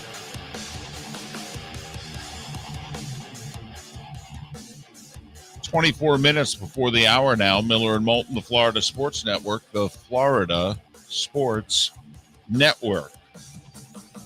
New Hall of Fame class was unveiled last night. The vote actually took place on January 18th. Tony Baselli, Leroy Butler, the late Sam Mills, Richard Seymour, and Bryant Young. The five players: Cliff Branch, Dick Vermeil, Art McNally, player, coach, and contributor. McNally revolutionized the officiating part of the NFL, was actually a strong proponent while director of officiating for replay. So give him some credit there. Aaron Rodgers wins his fourth MVP and second in a row last night. Cooper Kupp, Offensive Player of the Year. TJ Watt, Defensive Player of the Year. Vrabel, Coach of the Year. Burrow, Comeback Player of the Year. And Rams left tackle Andrew Whitworth, the Walter Payton Man of the Year award. Pat Kirwan scheduled to join us here momentarily from Los Angeles. Text line is always open. You can text FSN Radio to 21,000 to get your thoughts on the game or anything else that's going on. You can join us in twitch.tv/Miller and Moulton, where the commercials never happen. At least a couple of them don't. And you can carry on with us during the commercial breaks about whatever it is that you want to talk about. Mark's picking the Rams. I'm playing a hunch. Playing a feeling. He's come back and bite you big time, especially on big games. You should play it safe. Take the better line of scrimmage team. I know. I'm playing the Bengals. You're playing the hunch. I am. But yesterday, so the daughter spent the night with my mother over the weekend. My mother taught her how to play war. Okay. And so she's now after school wants to play war. Great. Now that the card deck's out, I said, hey, honey, how about I teach you blackjack? And yesterday afternoon was a special moment in our house because we played a game of war, and then I dealt a deck of blackjack. And then we played another game of war, and she said, Dad, can I deal the blackjack? She's figured it out. Liked her better as the non-dealer, though, because she was hitting a lot of 14s, a lot of 15s. You know what she was doing, David? She was playing hunches. And, first time luck, it comes through. Right. After that, Vegas builds more casinos. Yes, they do. So, all right. But she figured out it's better to deal. Yeah. She figured out very quickly the house wins in these games. Oh, well, so much for that.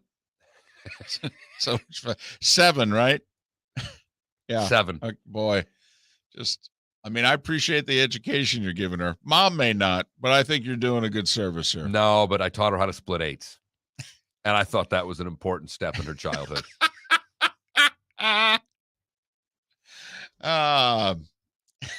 FSN radio to 21,000 if you've never texted us before. Vote on our poll question at that Mark Miller, at the David Moulton, or at FL Sports Network, who it is you think is going to win Super Bowl 56. Got a really nice text, and I don't have a name. It said, made it to 46. Have a great day. Show was great, and I thank you. Well, happy birthday, and you're welcome, I guess. Take those kind of texts every day. Absolutely. We went through the Hall of Fame class quickly. We're having trouble catching up with Pat. It is, after all, 20-6 out there. All right. Hopefully we'll catch up with Pat. Maybe we'll do so in our bonus hour. But listen, you and I also agreed with the NFL a couple years ago when they're like, listen, if you're on an all-decade team and your first team, you should probably be in the Hall of Fame.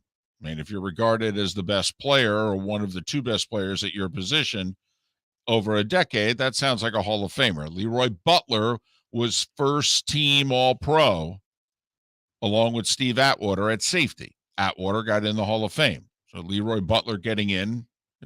Tony Baselli, you and I have been on that train.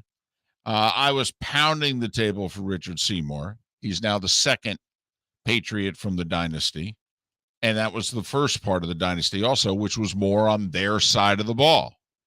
The 01, 03, 04 Patriots. The latter part was more Brady and what have you.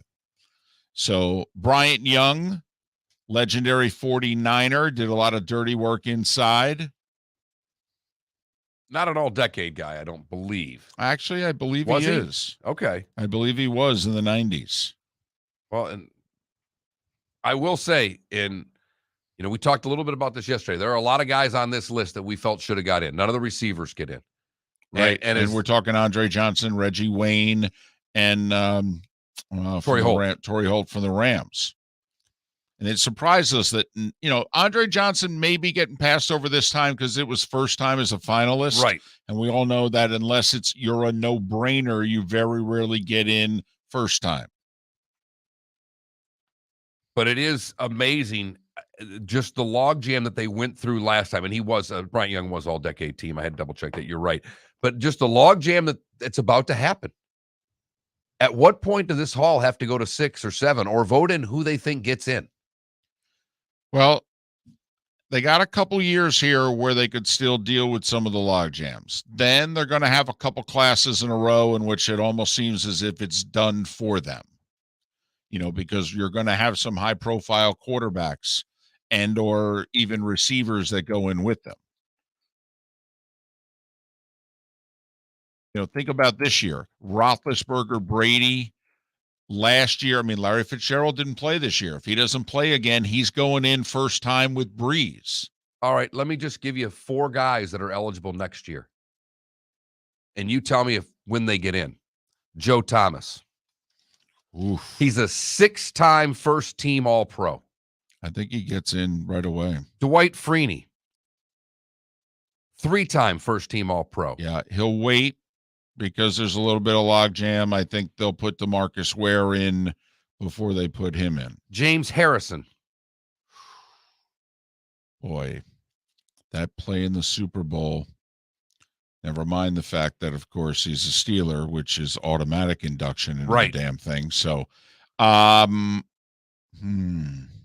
not saying these are Hall of Famers. Yeah, you are mentioning people who we all know are going Hall to of Famers and Darrell Revis. These are all first-timers next year, David. Revis walks in. I think they'll make Harrison wait. Okay. Not long, but Joe Thomas ain't waiting. Wait. And I know they would never acknowledge this, but do they put Harrison in the year that they're putting Ben in? Just say, we're going to have a bunch of Steelers here anyway. Might as well just. I got you. But Freeney and Harrison, you're probably right. But all I'm telling you is with Thomas and Revis, that's 2 of the 5 that are done right now. Done. You figure. If they're not, they screwed up. I don't disagree. One's a 6-time first-team All-Pro. One's a 7-time first-team All-Pro. Right. They walk in. Right. Revis Island. Right. Yeah. Yeah. I mean, one of the last shutdown corners that we've had, to be honest, in which, oh, wow, you don't throw it on that side of the field. I mean, one of the very last that we've had. So take these 10 that didn't get in. Right. Put Freeney and Harrison, who probably will get to a finalist level. And then Thomas and all 4 Revis. of these guys, I think, are finalists. So that means we can add 1 finalist to the list of guys that didn't get in. So, I mean, at some point, David, I don't think 5's enough. And you're not watering down the Hall by putting in 6 or 7 of guys that are automatics. That's all. Because we all know these lists are going to be like this seemingly every year right now. So that's the Pro Football Hall of Fame. And, of course, yesterday was the NBA trade deadline. The Harden for Simmons deal happened. Got to admit, I think both teams got better. I think long-term it's a better deal for the Nets. That's assuming that Ben Simmons comes back and plays like he can. But I like the pieces as well, and I like the chemistry. Pat Kirwan joins us now live from Los Angeles. Pat, we just went through the Hall of Fame class, an interesting class. You know, none of the big sack guys, none of the star wide receivers, no quarterbacks and running backs for finalists. Quick thoughts on the Hall of Fame class. Excuse me. I apologize. We were driving last night with Rick Neuheisel talking about the class, and I think most of us kind of predicted who was going to get in, and most of them did. Would I call it mediocre? No, I thought Torrey Holt was going to get in. He did not, of course, but it's okay. There was nothing to it that I thought was shocking, to say the least. Tony Baselli, I think a couple guys, when they're on it 2 or 3 years in a row, you think, well, now that's like Shannon Sharp got in. He had to wait like two times in a row to get voted down. It's okay. The only one that David and I may have had a thought that Sam Mills walks right up to the door. David and I didn't think Sam Mills was a Hall of Famer. Explain your case if you agree with or disagree with us of why he is. No, I didn't think he was either, honestly. I like Sam, and I think there's a great story behind Sam and USFL and all the things that he did that way. But no, I did not see him as a Hall of Famer. And maybe that's why I said that the class was okay. So I'm with you on that one. Baselli, Butler, Seymour, Bryant Young, and Sam Mills, the Hall of Fame class. I got Butler we had every year that he didn't get in. Right. And I think he started to give up that he was going to get in. That's where I think the nostalgia comes in. You think about it. You turned them down a couple of times, the voters. I know a lot of the voters. Sometimes they ask, well, not sometimes. Almost every year they ask me and Jim, hey, if you were in here voting, who would you pick? And I always put down Butler. And I always put down Baselli. And I know the career's short and all that business, but I did not think Sam Mills was going to make it. we know once they reach a certain, phase that it's almost automatic. Once you become a finalist, Cliff Branch, Dick Vermeil, Art McNally. Pat, I got to be honest. Dick Vermeil won 120 games. That's a tough one for me. I know went to 2 Super Bowls, 2 different teams, won the one. That's Marty Schottenheimer, Dan Reeves, and some others have not garnered serious consideration for this thing. That's a tough one for me. Well, it is because it opens the door for a lot of guys. And one of my closest friends, Pete Carroll, he went to 2. I don't think he's going to the Hall of Fame. I think he is now. I think the Vermeil thing is he was out for a long time.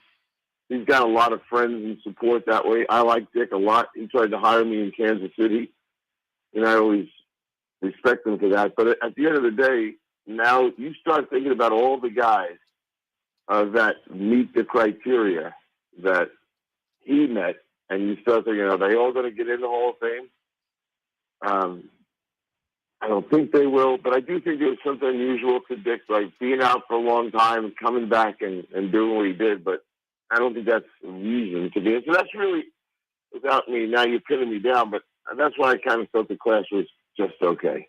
All right, let's get to the game on Sunday, Pat. To all of us, this game is the offensive line for the Bengals, the defensive line for the Rams. Do you see any other pressure point that's different, Pat? Well, the biggest pressure point to me is I think we all expect, Burrow to be sacked 5 times. I don't know what the over-under number on it. I gave Jim the number of 4, and he took the over, and as did I. So I think 5 sacks. So that part of it, but he survived that. I think the real story for me is that the Bengals won't be able to run the ball against these guys. They've given up 54 yards a game in postseason running, rushing defense. So I think that's what happens. And all of a sudden, Cincinnati should be a one-dimensional team, just a throwing team. And then you'll start seeing them teeing off for the whole second half. And he'll survive a bunch of sacks. He'll throw for, 275, something like that. But I think that's the biggest problem they face, Mark, is they won't be able to run the football. And that takes Joe Mixon out of the equation for them. And I do think that that's going to be the biggest problem.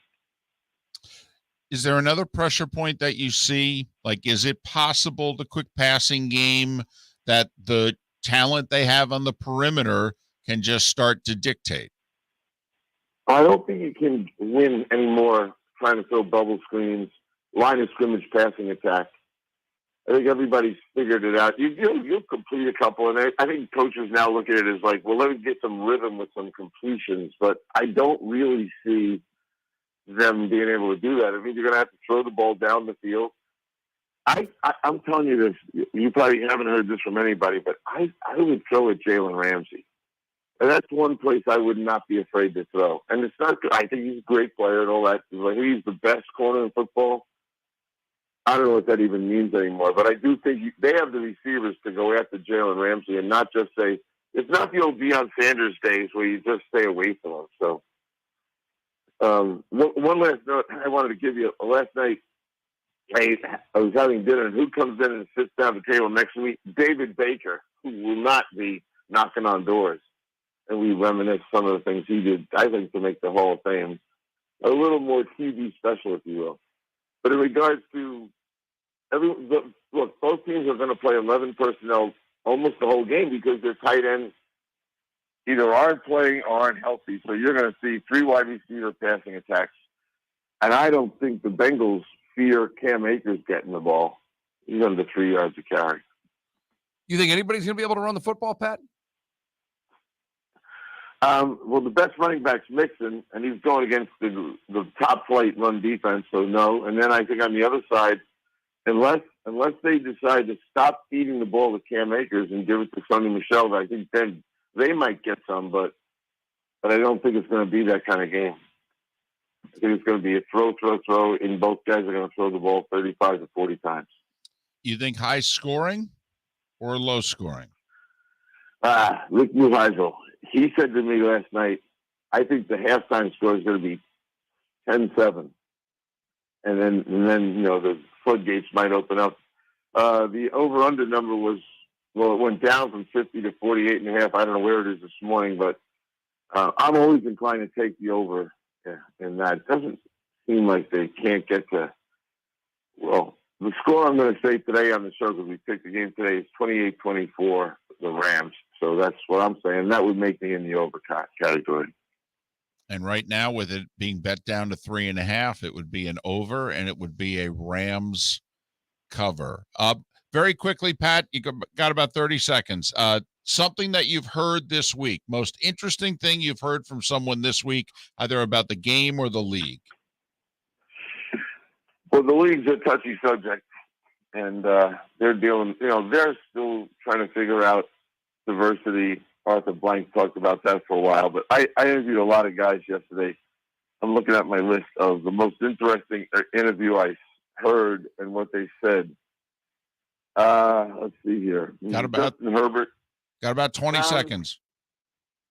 I think the most interesting thing I heard really about the game was the common thread that both teams are kind of built the same way. One was bought and one was drafted. And I don't think that the GMs and the owners in this league want to go down the Rams path. And I did that because I kept asking because of you, David, because I said, well, my two friends I talk to all the time, they swear the Ram way is the only way to go.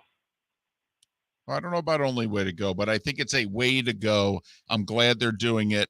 I think a couple of other franchises should as well.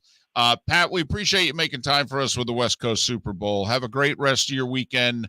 Do some great shows. Enjoy the game. I'll talk to you Tuesday. Pat Kirwan, live from Los Angeles. Go get another hour of sleep. Brought to us courtesy of Pinchers from Tampa to Key West and all points in between. Pinchers, because you can't fake fresh.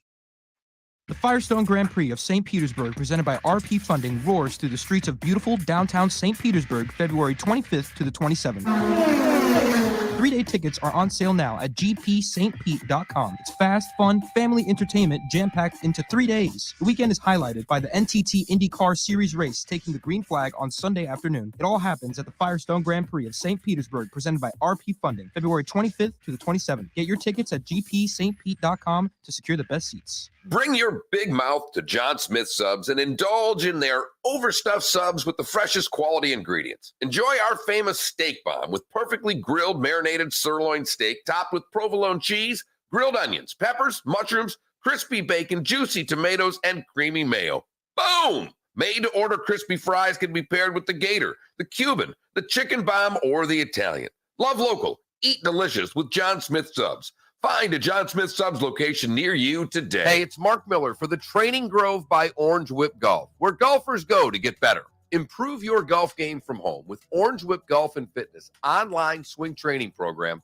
The Training Grove. With a growing swing training video library and a daily program prescribed by golf fitness professionals, The Grove provides a clear path to unlock your most powerful swing, giving you control of your game like never before. Join thousands like me who have finally found a way to achieve results in half the time of traditional game improvement methods with The Grove's revolutionary blend of golf fitness, instruction, and award-winning Orange Whip products. Go to orangewhipgolf.com to get started for a free 14-day risk-free trial and use code Miller10 to get $20 off your first month. That's orangewhipgolf.com to get started for a free 14-day risk-free trial. Remember to use code Miller10. That will get you $20 off your first month.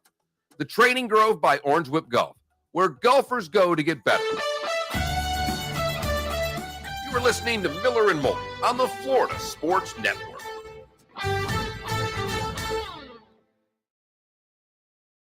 Every time. I like the skeleton, by the way. I like the skeleton more than the luge. I like the head first. Those helmets are badass. The luge is frightening. What? The luge is frightening. I can't imagine this is any less frightening. Those helmets are so badass. I agree with that. The only reason why, to me, Mark, this seems as if it would be better. Because you can see. You could, right. It was so hard to see doing the luge. Are you saying that like you've done the luge? I did the luge. David did the luge and the bobsled. I did the luge, did the bobsled at Lake Placid. Yeah. CBS had the Olympics. They invited any and all affiliates who. It was 92? Yeah. Heading into the Olympics, 92 and 94, they had those two Olympics. That's a flex, by the way. What? That's cool. Oh. Say that you've done that before. Let me tell you, it was frightening. I wiped out on the luge. First off, they didn't take you to the top because they just said you'll go too fast, you'll all get hurt. Yeah. So they started you like halfway down the run. Thank God, because we were still doing about 40, okay, near the end of the run. And I made it all the way. Last turn, I got too high, and I hit off the side, and I came down. I hit off the left side, and I was barely on the sled when I crossed the finish line. Oh my God.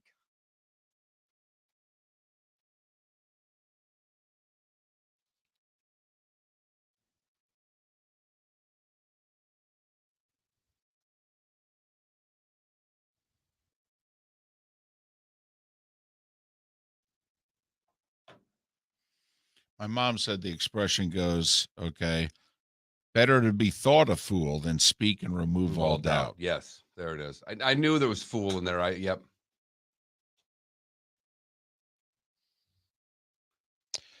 Sonny, yeah, it was frightening. It was frightening, though, because once you start, like you're thinking, oh, wow, this is cool. This will be fun. And then you realize there's no brakes. Gold, Guillermo. Absolute gold. That's fantastic. Wow, they are just piling on you. Johnny O, Actually, how did they find a helmet for you? There is tape. How did they find a helmet that's for you? good. That's a good one. The bobsled was easy, though. I didn't have to steer it. You went with another guy. You went on the 2-man and went with the driver, right? No, the 4-man, they just put you, but you had to get in. All right. And they're all like out. Now, granted, I was a lot skinny. I was 30 years younger. I was a lot skinnier. I was still, I was in my mid-20s. I was borderline still athletic. But, I mean, it was fun. Well, they probably looked at those legs and said, you could be a pusher. I've watched that first step. You've got a great 10 yards, David. Yeah. You're a good shuttle guy, is what I would look at you as. I was second. I was the guy behind the driver. And then just duck and hold on? Hold on. It's kind of like being on the back of a motorcycle. Just tuck it in. And the only part about that sucked was I'm trying to enjoy this a little bit. I'm trying to catch the sights.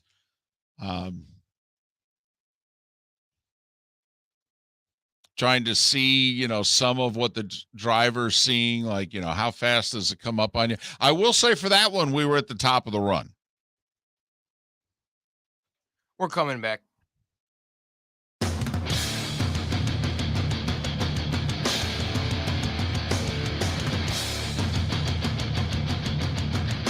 You are listening to Miller and Moulton, exclusively on the Florida Sports Network. And now, here's Mark Miller and David Moulton.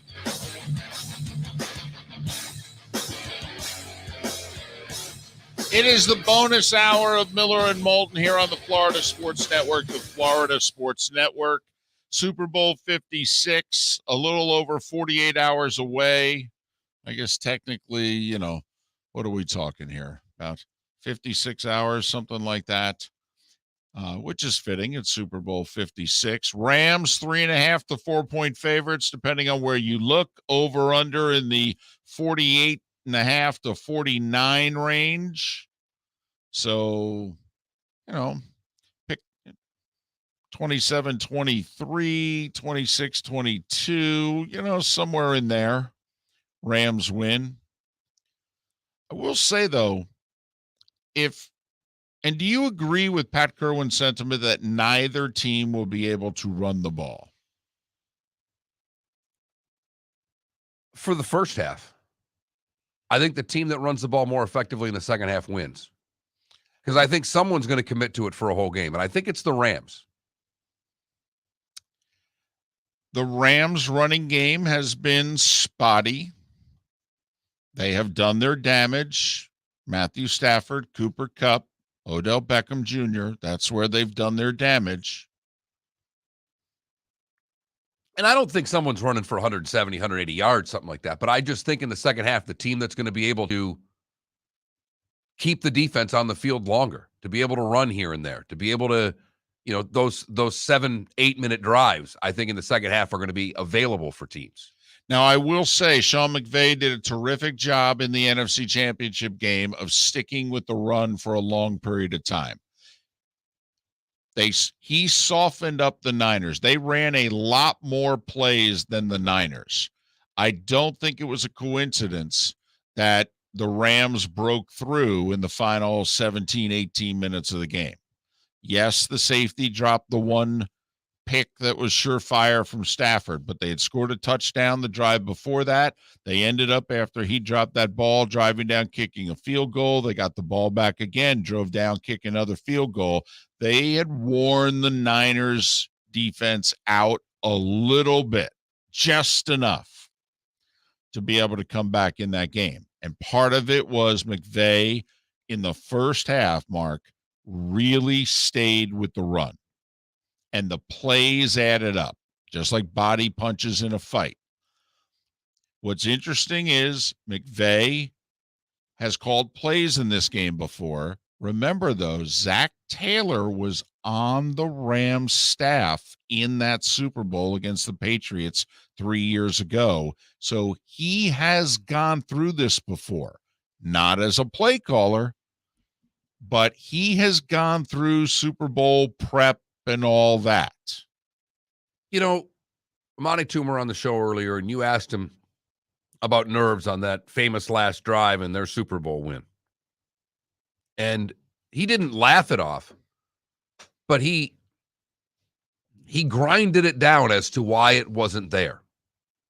And, I think listening to that in the preparation of these guys, I don't think nerves comes in the way people think that it. I really was impressed about, you've done these scenarios so many times. You've been through this so many times. I think if there are any nerves, they're in the first quarter of a game, not in the fourth quarter of a game. We've had much better Super Bowls in the second half, if you will, of the history of the Super Bowl. And I don't know if that's better coaching. I don't know if that's just more parity. I don't know if players are more used to the big moments going, starting in college even, but it does seem, Mark, as if, the first 25 years, we couldn't get a good game. Right. And in the last 30, we've gotten a lot of good ones. I think your point of the nerves, not even just from college, we have now, whether it's a combination of social media and every game being on TV in some way, shape, or form, most of these players have been on some sort of a big stage several times. Not this size, obviously, it is the Super Bowl. But I don't think that affects today's athlete at all. And it affects far fewer athletes than ever before. We actually know, you don't ever talk about jittery with a player anymore and nerves and drop balls because those things just aren't what they once were. Players are better prepared, not only physically, but mentally for these moments. And I think, could be wrong, I think it's why, we used to put a lot more stock on experience for this game. Much the same way during the regular season, we put a lot more stock in what? Home field advantage. Big question for the Rams entering the playoffs. Matthew Stafford's never won a playoff game. Can he do it? Can he handle the pressure? I think we're a little more, I would like to believe anyway, we have enough evidence now that, it's more about who's got better players. Right. And remember, if the Rams fall behind, Matthew Stafford's been preparing for coming from behind his whole life in games. In fact, I think more fourth quarter comebacks than just about anybody out there? Well, he does. That's because they've been losing in the fourth quarter more than just about anybody else out there. Right. He played in Detroit for 12 years. You're behind a lot in the fourth quarter, no doubt about it. But I don't think the moment's going to be too big for anybody. I think both teams will play pretty well. I think it will just be a matter of who can execute. That's all. And there are a few more people that are coming out here saying, I know Joe Burrow and this, that, and the other thing. The Rams are going to beat them. Rams are just better. And if we can go back more than a month, you do have to acknowledge that the Rams have been viewed all year as a Super Bowl contender. The Bengals were not viewed as a Super Bowl contender even when the AFC Championship game kicked off. And I'm only being a little sarcastic there. I mean, you do have to acknowledge, even when they were playing in Nashville against the Titans, there was no one who thought that the Bengals could then win the next game. This was just, wow, nice, cute little playoff run. Good for them. The Rams, meanwhile, were viewed as a Super Bowl contender in June. I mean, I think they were only 14-1 to win the whole thing. The Bengals, depending on where you look, were anywhere from 100 to 200-1. I'll tell you what, there's one guy with a lot more money than you that's big on your Bengals, though. Mattress Mac. You know he threw another 5 schmil down? Come on! He's got $9.534 million. All now, on the Bengals? He threw a $5 million money line wager at Caesars on the Bengals. They say it's perhaps the largest online bet since the United States allowed online betting. So he pulls over on the side of the road in Louisiana. That was the first one, the big bet that he made. $4.5 million, a little over a week ago. That's the largest online bet they think that's ever been wagered. That's one. The Caesar says the $5 million bet is the largest legal wager ever bet. And he's not taking points here. No, money line. He's money line. He's got $9.5 million out to win a little over 16. There is putting your money where your mouth is, and then there's Mattress Mac. Okay. Can we just all try to relate here, since virtually every person listening here cannot? So when you place your $4.5 million bet. Correct. And Mark, we've all dreamed, won the lottery, the whole deal. We're sleeping in money. We're DiCaprio in a movie. Right. Or in real life. And at what point in the 8 to 9 days after placing said $4.5 million bet do you go, I don't think it's enough money? What I'd like to find out, and we probably never will, but if I ever talk to the guy, my first question would be, what percentage increase in mattress sales are there in the 48 hours after a publicized bet of yours hits the news? Where else are you going to buy a mattress in the greater Houston area? Where else would you want to? Thank you. I don't know if these mattresses are any good, but this is the cool store, man. Darn right. There's big screens everywhere, and there's money falling from the ceilings. He's got $10 million on the Bengals. Basically, straight up.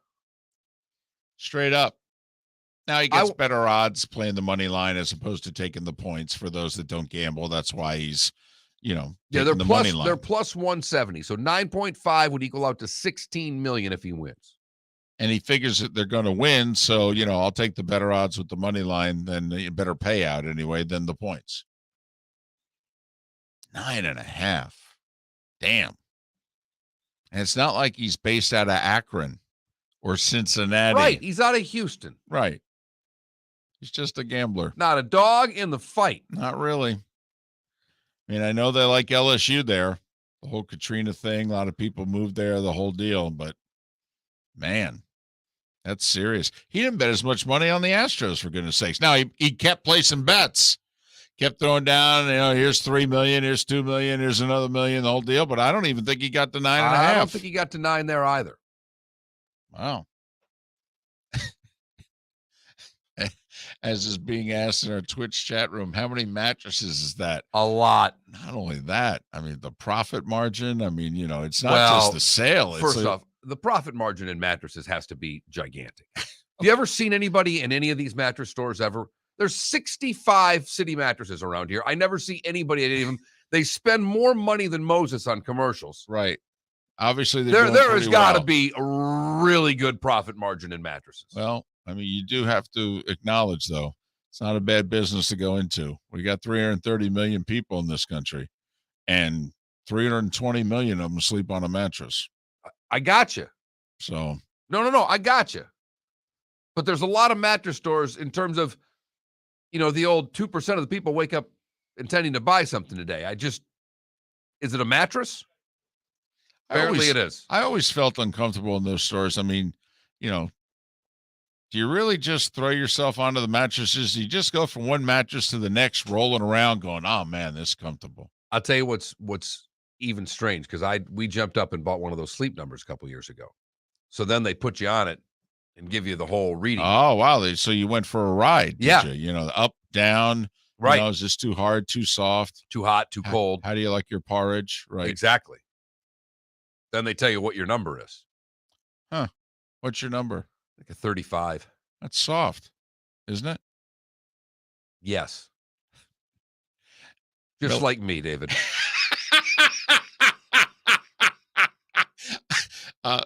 What kind of mattress are you looking for? I like my mattresses like I like my belly. Soft. Big and soft. You got a soft California king there for me? Like my own area code, please. 14 minutes after the hour, Miller and Moulton, the Florida Sports Network. Hey, it's Mark Miller for the Training Grove by Orange Whip Golf, where golfers go to get better. Improve your golf game from home with Orange Whip Golf and Fitness online swing training program, The Training Grove. With a growing swing training video library and a daily program prescribed by golf fitness professionals, The Grove provides a clear path to unlock your most powerful swing, giving you control of your game like never before. Join thousands like me who have finally found a way to achieve results in half the time of traditional game improvement methods with The Grove's revolutionary blend of golf fitness, instruction, and award-winning Orange Whip products. Go to orangewhipgolf.com to get started for a free 14-day risk-free trial and use code Miller10 to get $20 off your first month. That's orangewhipgolf.com to get started for a free 14-day risk-free trial. Remember to use code Miller10. That will get you $20 off your first month. The Training Grove by Orange Whip Golf, where golfers go to get better. You are listening to Miller and Moulton on the Florida Sports Network.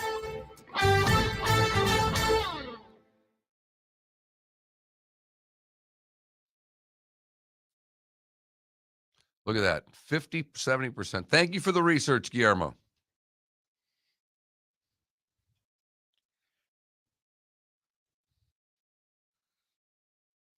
I am purposefully going to try not to watch any TV for the next 2 days, other than sporting events, so I can see commercials for the first time.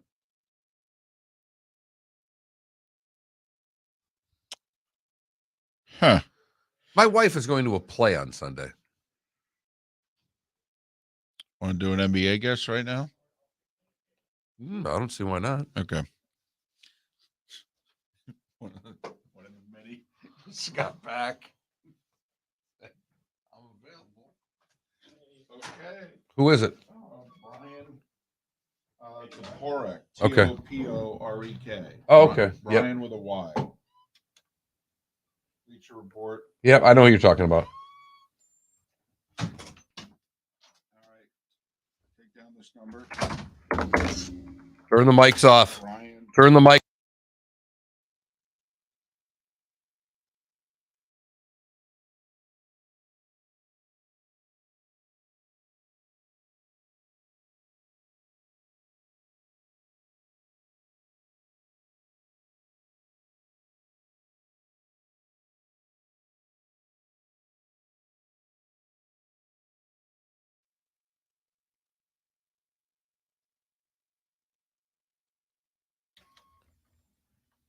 Ha, you thought you would get his number? You thought.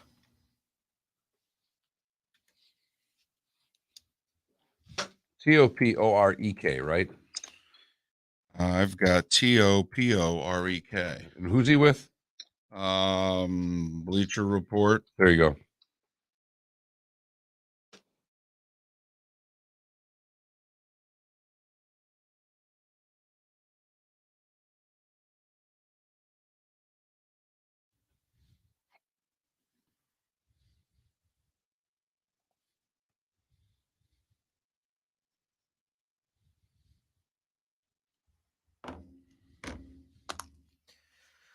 Got the club going up on a Tuesday.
Nick, 'tis the season.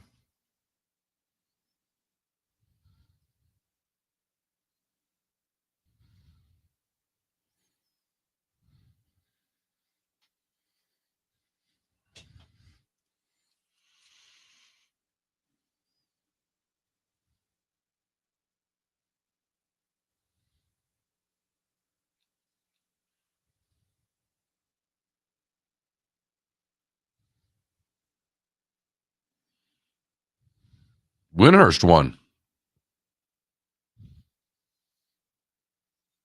Oh, yeah, Windhorst.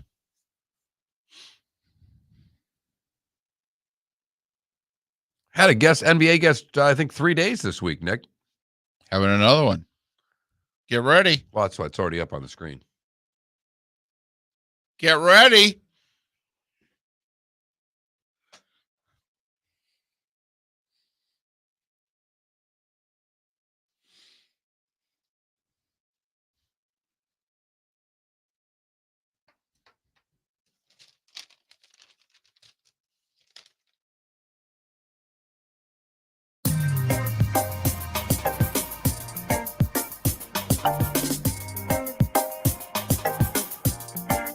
Welcome back to Miller and Moulton, only on the Florida Sports Network. 20 minutes past the hour. The bonus hour of Miller and Moulton here on the Florida Sports Network, the Florida Sports Network. Good, bad, and ugly. What's on tap? Today was the day when, with some final thoughts, all coming up in roughly 20 minutes time. And while it is Super Bowl 56 week, it has been a great week for the NBA, a trade deadline that delivered just about every day this week. Brian Toporek covers the NBA. He co-hosts the NBA podcast. He writes about the NBA, Bleacher Report, Forbes, and Fansided. Follow Brian on Twitter at the letter B, Toporek, Toporek. Brian, it's David and Mark. Thanks for your time. How are you? Of course, doing well. How are you? Well, we are doing great. We love trade deadlines, no matter the sport on this show, and this one delivered and then some. Could both teams have won the Harden for Simmons deal? I think it's definitely possible. I think long term, the Nets are probably going to look back and say they're the winners of this trade. But if the Sixers win a title in the next couple of years, I know there's a lot of focus right now on what is James Harden's next contract going to look like, especially as we get to the later half of this decade. And I can tell you, if the Sixers win a title in the next 2 years, they're not going to carry it away. No doubt there. Why did the Brooklyn Big Three not work? Why did Harden inevitably pull the same thing he did in Houston and force his way out? Yeah, I think it did work when they played together, but they've only played together for 16 games over since Harden came there in January of last year. I think it's a number of reasons, but just kind of piecing together the reporting that's come out since then, it sounded like, Harden, everything was so revolving around him in Houston, and he's already played, 30,000 regular season minutes, 5,000 playoff minutes. The only thing undefeated in sports is Father Time, and he probably figured I want to come to Brooklyn and have some guys in KD and Kyrie who can help take some of that pressure off of me. So it isn't just I have to score 30 points and have 10 assists and 8 rebounds for us to win every night. And that, for a number of reasons, just never really came true. KD and Kyrie each were in and out of the lineup with injuries last year. KD has the MCL sprain this year. Kyrie is only a part-time player because New York City has the vaccine mandate and Kyrie won't get vaccinated. So I think, Harden was looking around, especially after KD went down, and was like, this is not what I signed up for. I wanted to be part of a big three. And it's, again, just kind of all revolving around me, especially in these home games. And so I think he, probably got pretty frustrated by that. I think his frustration about the Kyrie situation, tended to trickle out even in press conferences. So we didn't even need to see, reporting behind the scenes from whoever. When he got asked about Kyrie getting vaccinated, he was like, I'm going to give Kyrie the shot myself at one point. So I think, that contributed to his wanting out. And then, obviously he has a relationship with Daryl Morey, the Sixers team president, from their time in Houston. The Sixers hired CEO Tad Brown, who was also in that role in Houston when Harden was there. He has a relationship with Michael Rubin, one of the Sixers' minority governors. Apparently has a relationship with Meek Mill, a Philly rapper, and Lil Baby. So he's got a lot of ties to the Philly leadership there. And I think, maybe he just wanted that familiarity, knowing that they had done so well building around him. And, you look in Joel Embiid is one of the front runners for MVP, so he still has a star caliber teammate. Tyrese Maxey is a nice up and coming young piece for the Sixers. Tobias Harris is there as well. He's viable. So he might look at the Sixers as like, these guys actually have the help that I was promised in Brooklyn. Do you think they're now the best team in the East? Because you're right. He agreed, I think, to have his option for next year picked up, which is what, 45, 47 million. I think we'd all say yes. But so they've got two runs at this is what most people are thinking, Brian. When you look at their best on paper, healthy, versus Milwaukee's, Miami's, when Brooklyn gets everybody back and assuming they can have Kyrie full time, does Philly's best look like the best in the East? It's going to be really fascinating to see how it all plays out, because you rarely see players of this caliber moving mid-season. Like, this is usually an off-season type of a move, because it just takes a lot of time for guys to develop chemistry, especially when they're a high-usage piece like James Harden. So seeing how the Sixers and Doc Rivers figure this thing out over the next 2 months will be one of the biggest storylines to watch over the second half of the season. I think a lot of this in the East is going to just come down to individual matchups. I think some teams are going to match up better against some teams than others.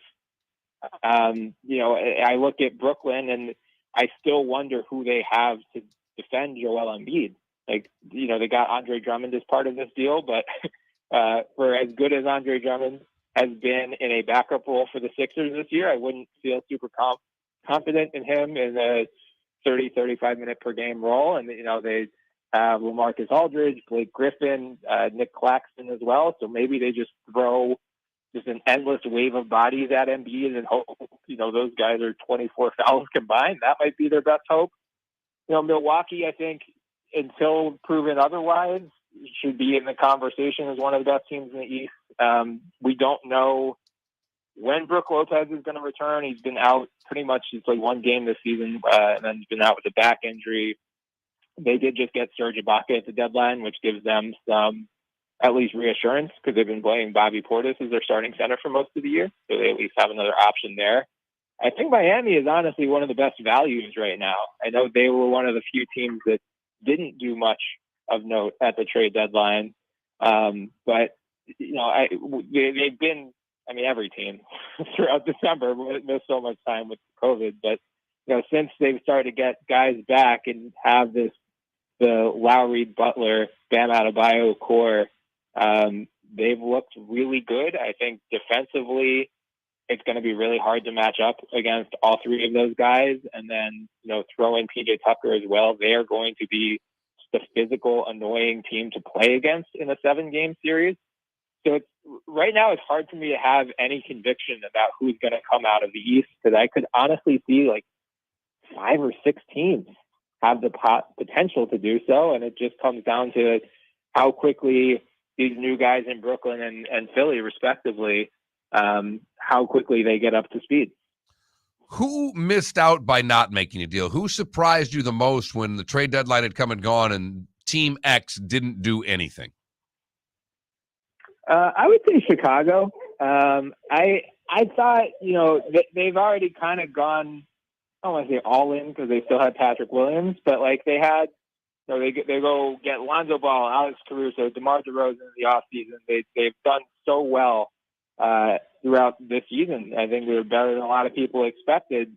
They have this Patrick Williams as a potential trade chip. They have a lottery protected 2022 first round pick from the Blazers they could have dangled. They had a couple expiring contracts in Derrick Jones Jr. and Troy Brown Jr. People were throwing around names like Jeremy Grant, Harrison Barnes from the Kings. My podcast co-host and I were talking about Kyle Kuzma from the Wizards potentially as, that last piece that they needed. So I don't know which of those guys were available. Jeremy was, but I don't totally blame the Bulls for not cashing in everything for him, because it sounds like he kind of wants a bigger role than I think he, should optimally would be playing. So I think they're probably the biggest ones in the East. And then in the West, the Lakers, obviously, just because how their season has gone so far, they were limited in what they could have given up. I mean, no one's clamoring to take on Russell Westbrook and his giant contract next year. They had the Taylor Horton Tucker and a first round pick to throw around, and that's not going to get you a ton. I put the Warriors in that mix as well, because I think the Suns quietly got better yesterday. The Suns have the best record in the NBA right now. I think they should be considered the title favorites right now. And the Warriors, they're trying to do this delicate balance of win now with Steph Curry and Klay Thompson and Draymond Green. But then they also have these young guys, James Wiseman, who hasn't played all year, Jonathan Kuminga, Moses Moody, 2 guys who they got in the draft in the lottery this past year. So, should they have potentially considered cashing in Wiseman in particular, who had a rough rookie season, and we just don't know what we're going to get out of him, if anything, this year? Potentially, it depends who's available, but I think they might look back, if they don't win the title this year, they might look back at the trade deadline as a missed opportunity. Did Dallas just rearrange bad contracts here, or with getting rid of Porzingis but adding Dinwiddie and Bertans? It's quite frankly, and we're talking with Brian Toporek, who covers the NBA, co-hosts the NBA podcast, Bleacher Report, Forbes, and Fansided. There's people don't quite know what to do with Luka. Should you surround Luka with 3 or 4 shooters, or actually do you need to give Luka some help and take the ball out of his hands just a little bit because too much burden is on him? They got him a shooter and a scorer here. All right. Do you think Dallas got better, or did they just, trade a big with a bad contract for 2 guards and wings with bad contracts? Yeah, it kind of felt like both teams were just shuffling deck chairs. Like, it's hard to know what to make of this trade. Because you're right. I mean, the Porzingis thing just clearly did not work out for Dallas as they expected. Bertans has been brutal this year. He had a rough bout with COVID last year, and that, I think, derailed him last year as well. But the Wizards' front court was just way too crowded. He was never going to get the opportunity to bounce back there. He should have a chance in Dallas. And, as you mentioned, like, pair Luka with shooters is a pretty good strategy. So I think there's a chance that he bounces back, but at the same time, that is a pretty rough contract. I think he's got 3 years, $49 million left on it, and he's shooting, 32% from 3 this year, which is a career worst by far. Dinwiddie, it just sounds like things did not work out for him in Washington at all. They got him as part of a sign and trade this past offseason. He and Beal seemingly butted heads. Not a super efficient shooter by any means, does give them more ball handling, gives them some insurance in case Jalen Brunson gets a big offer in free agency that they aren't willing to match or that they can't outbid. So, gives them that, I guess. But yeah, I don't think it's going to meaningfully affect either of these teams' long-term outlooks. If anything, like for the price the Wizards paid, I get it, because Porzingis is the highest upside player in this trade by far. So if he can stay healthy, maybe he can be the co-star that Beal's been looking for. But at the same time, if Porzingis couldn't make it work with Luka Doncic, who is a significantly better player than Bradley Beal, I'm not totally sold that Porzingis can be the number 2 option on a Wizards team with Bradley Beal as number 1 that's going to do anything meaningful next year. Well, Brian, maybe we could talk down the road, because there were teams that made little moves or made no moves that we still wonder, Boston, Toronto, Cleveland, Denver, whether or not they are still championship contenders or they'll just be nice, solid teams, but nothing more. Hopefully we can talk about that on another day. Brian, thanks for making time for us on short notice. Of course. Thanks for having me on. Brian Toporek, Bleacher Report, Forbes, Fansided, co-hosts the NBA podcasts. Follow Brian on Twitter, the letter B, Toporek, Toporek.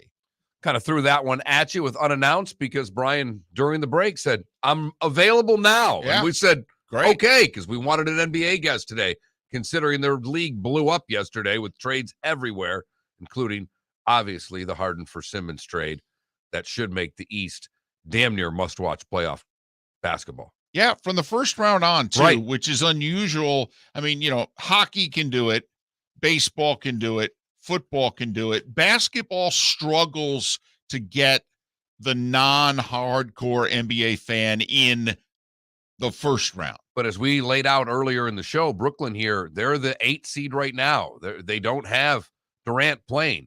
Kyrie Irving can only play in road games for the moment, and Simmons hasn't played all year. So what do they do over the course of the next 6, 8, 10 games?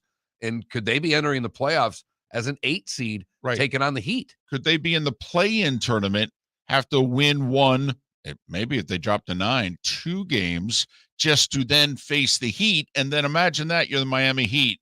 You're the best team in the East, and your reward is a team that's right up there with all the favorites to win the title. But they screwed up the regular season every which way. But now, wow, they're every bit as good as you, potentially. And you got Cleveland and Chicago right now with the 2 and 3 seeds that we really know nothing of what they can do in the postseason. Right. And who, quite frankly, people don't believe in, much like the Atlanta Hawks last year. 100%. And you look at the talent on both and you go, well, why can't they win? And then you got the Bucks, and you got, obviously, the Nets. And you got Boston. You got Toronto. Yeah, East is loaded. No question about it. West looks like a 2-team horse race. Maybe Denver with Jokic, but it looks like it's Phoenix and Golden State, and everybody else, thanks for playing. Miller and Moulton, 25 minutes before the hour. Good, bad, and ugly. What's on tap? Today was the day when. And our final thoughts on Super Bowl 56. Don't forget, vote on our poll question at that Mark Miller, at the David Moulton, and at FL Sports Network. Quite simply, who do you like to win? Rams or Bengals? Miller and Moulton, the Florida Sports Network.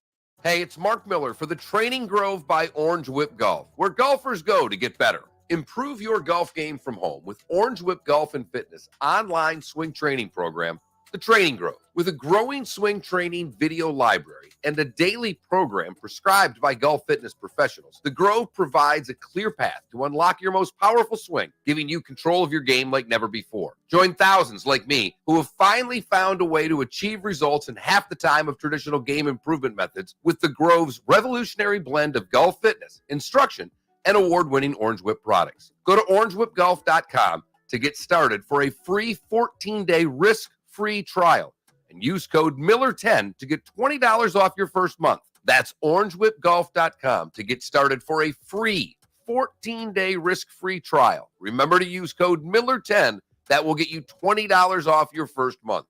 The Training Grove by Orange Whip Golf, where golfers go to get better. You are listening to Miller and Moulton on the Florida Sports Network.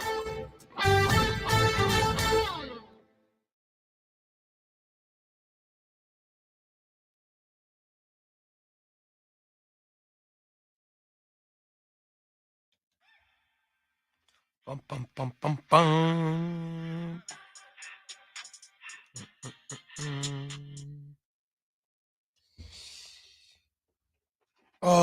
is Friday, ladies and gentlemen.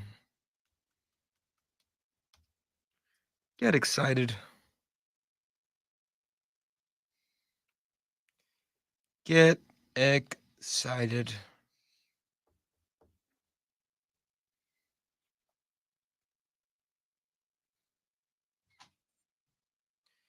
Thank goodness is right.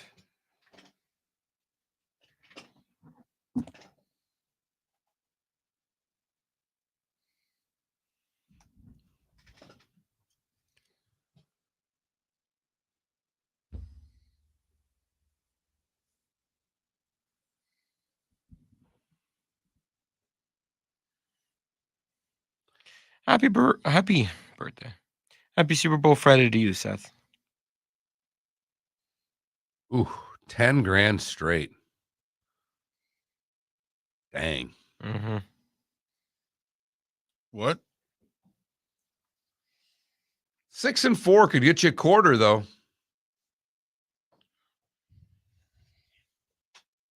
And today's football numbers are way more. It's not the days of 3-0 anymore with the damn 2-point conversion and going for it and all the things that happened too.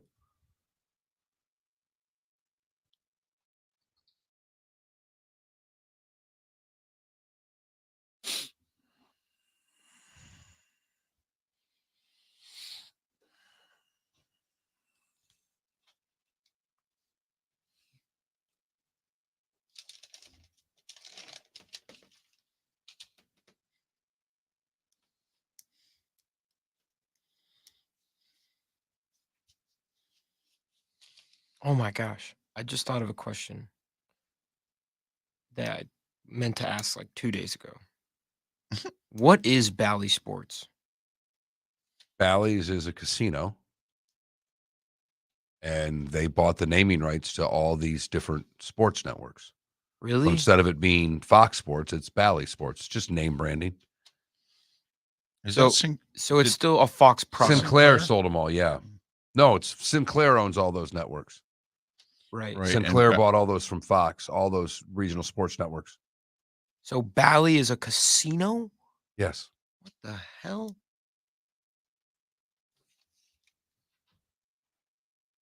See, and if you grew up in certain parts of the country, like Bally's had a place in AC forever, Bally's had a place in Vegas forever.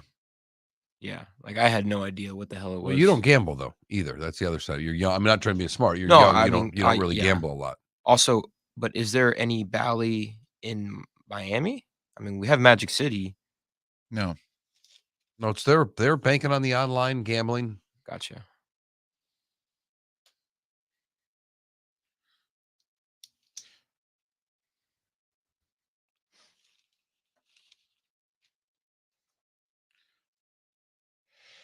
I really don't like the scoreboard on the Bally broadcasts.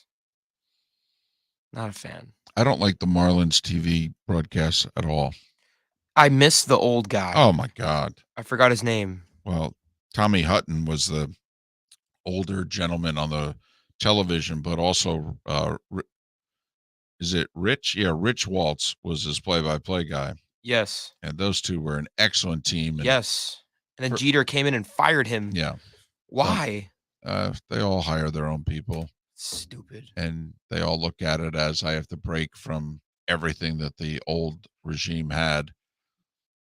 That's ridiculous. But I miss them. We've talked about it many times before.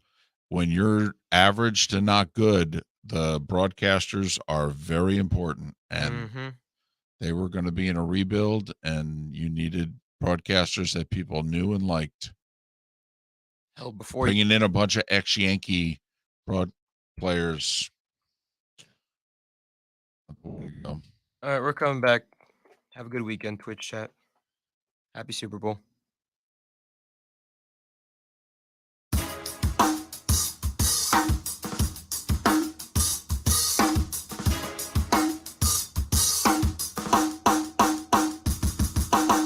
Welcome back to Miller and Moulton, only on the Florida Sports Network.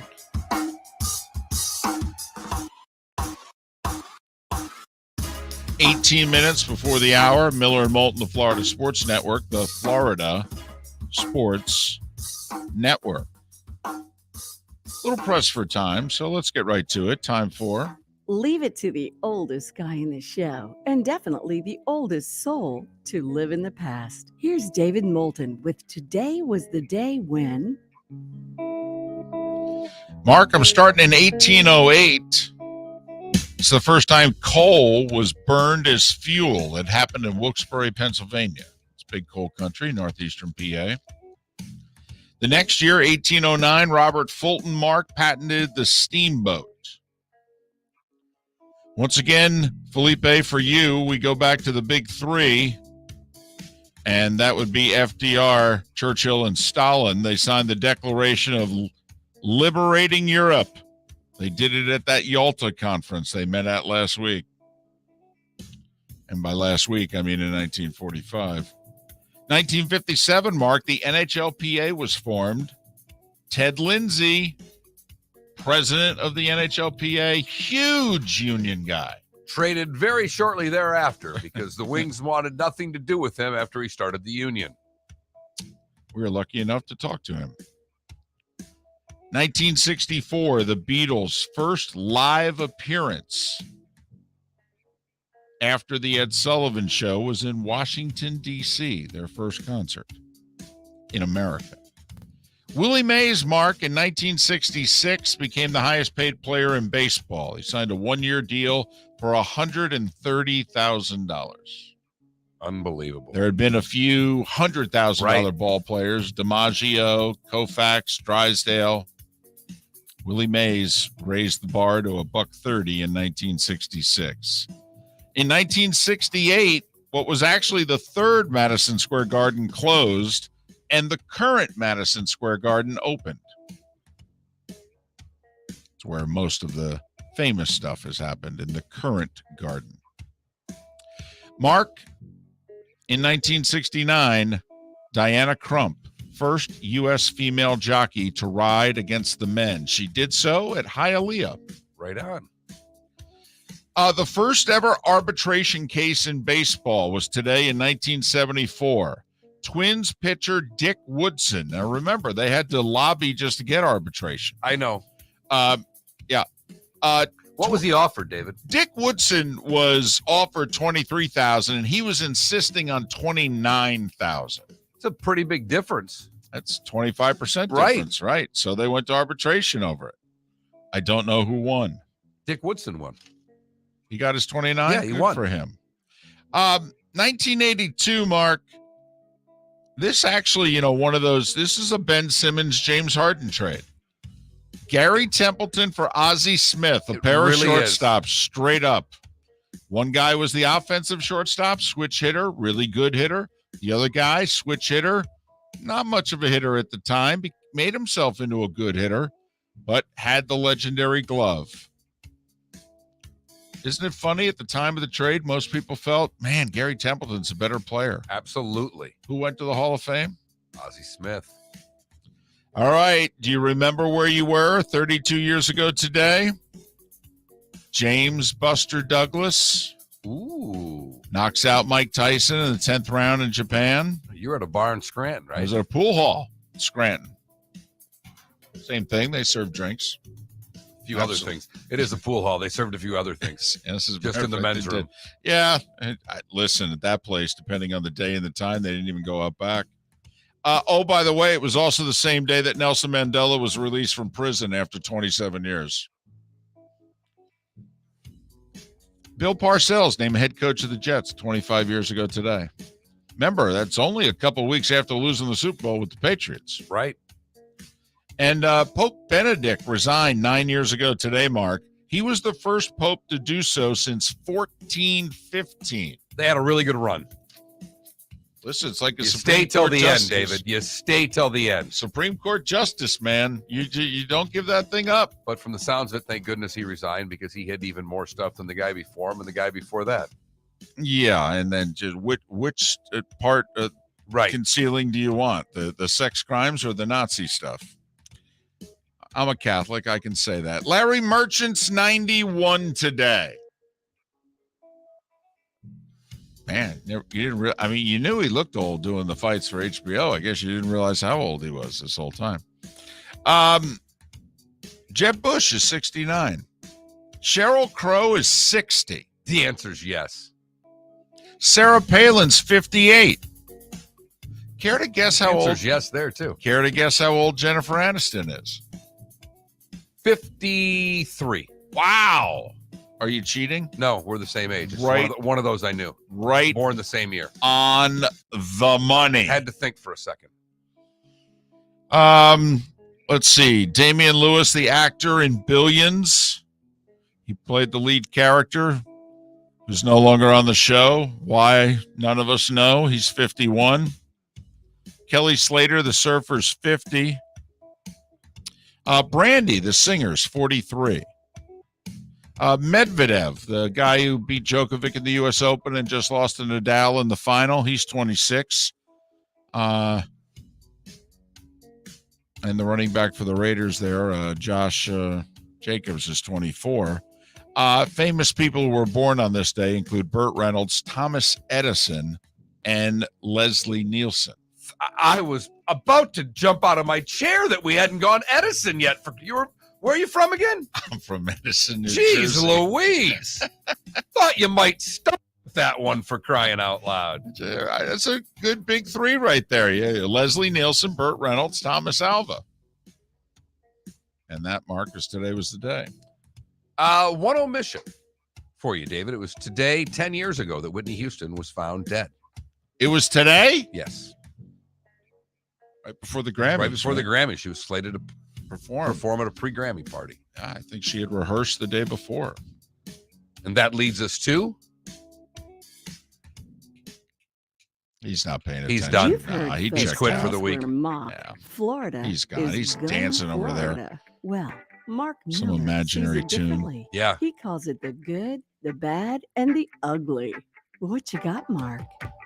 Our buddy, Chip LaMarca, state rep from Lighthouse Point, is sponsoring a bill to free the grapes, David. Wait. Free the grapes. I didn't realize they'd been captured. They had. Right now, you can sell wine in single containers, but you can't sell them holding more than 1 gallon. This bill would remove size limits on bottles of wine in the Sunshine State. Let's bring it. It passed by a 117-1 vote. Way to go, Chipper. Hey, I want to know who's against freeing the grapes. For the bad, we go across the pond to a pair from Essex who were on vacation in Jamaica doing a Bob Marley tour. And on the tour, they decided to smoke a joint and eat some rum cake. And the mom and daughter then went bat blank crazy. They got on the bus to go back to their hotel in Montenegro Bay when they started yelling they were kidnapped and were being sex trafficked. Again, all the people were on the same tour on the bus. The driver, which has been hailed a hero, had to drive them for 90 minutes until he could get them to their hotel while they were going bat blank crazy, tripping out on having a bad weed experience.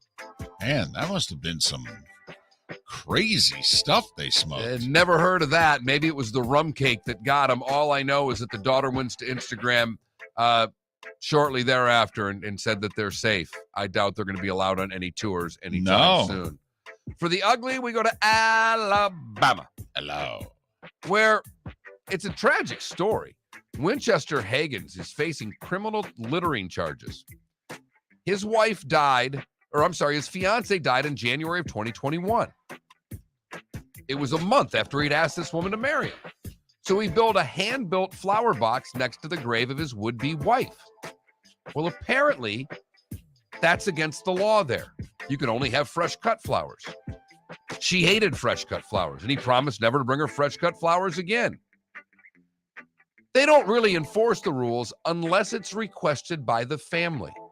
The father of the deceased fiance signed the arrest warrant to have this man arrested for placing flowers at a grave.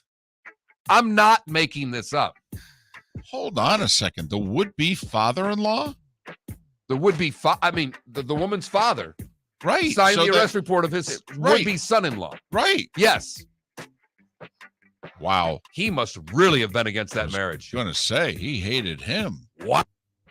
How dare you get my daughter and your would-be wife those flowers. And your life and not in hers either. That, David, is the good, the bad, and the ugly on February the 11th, 2022. I can't believe the police didn't look at the guy and go, are you serious? You want me to arrest this guy over flowers? Well, leads me to believe someone in the police force doesn't like the son-in-law that well either. Either that or this other guy's got a little Lot sway of and, clout. you know, a couple University of Texas football handshakes there. The Lightning are back in action tonight. They're in Arizona against the Coyotes. 4 games in the NHL. NBA, not a great night. Got to be honest with you, not a great night. In fact, it's not even nationally televised except for NBA TV, Denver, Boston. Probably the best game of the night. Undoubtedly best game of the night. Never really a lot of college hoop on Friday nights either. Connecticut and Xavier, 2 ranked teams going at it at 7 o'clock. You know, with that in mind, there are some with FGCU and the A-Sun who have tried to lobby the A-Sun and go, hey, you might want to play on Fridays and Sundays. You could get some ESPN2, ESPNU time if you moved your games to Friday because nobody plays on Friday. Yeah, the U had a game on last night of a former A-Sun team, and I was like, whoa, Yeah. Upstate was on Right. Yeah. the U last night. Which, I mean, they would never be on television. Networks need something to show. Give them something to show. You play on Thursdays and Saturdays. They got plenty of sports on Thursdays and Saturdays. Play on a Friday night. You can get a little network TV time. Hey, you know, when NBCSN was in business, what'd you see on Friday night? College hockey. They needed something to show. I have got the Rams 27-21 in Super Bowl 56. Bengals 23-20. There are our predictions. Go to Twitter, either of our accounts, that Mark Miller, the David Moulton, to vote on who you think will win the Super Bowl. Enjoy the game. Enjoy the weekend. And we'll be back first thing on Monday morning to talk all about it. Miller and Moulton, have a great, terrific Super Bowl weekend, and we'll join you Monday, 6 a.m. right here on the Florida Sports Network. Bring your big mouth to John Smith Subs and indulge in their overstuffed subs with the freshest quality ingredients. Enjoy our famous steak bomb with perfectly grilled marinated sirloin steak topped with provolone cheese, grilled onions, peppers, mushrooms, crispy bacon, juicy tomatoes, and creamy mayo. Boom! Made-to-order crispy fries can be paired with the Gator, the Cuban, the Chicken Bomb, or the Italian. Love local. Eat delicious with John Smith Subs. Find a John Smith Subs location near you today. The Firestone Grand Prix of St. Petersburg, presented by RP Funding, roars through the streets of beautiful downtown St. Petersburg, February 25th to the 27th. 3-day tickets are on sale now at gpstpete.com. It's fast, fun, family entertainment jam-packed into 3 days. The weekend is highlighted by the NTT IndyCar Series race taking the green flag on Sunday afternoon. It all happens at the Firestone Grand Prix of St. Petersburg, presented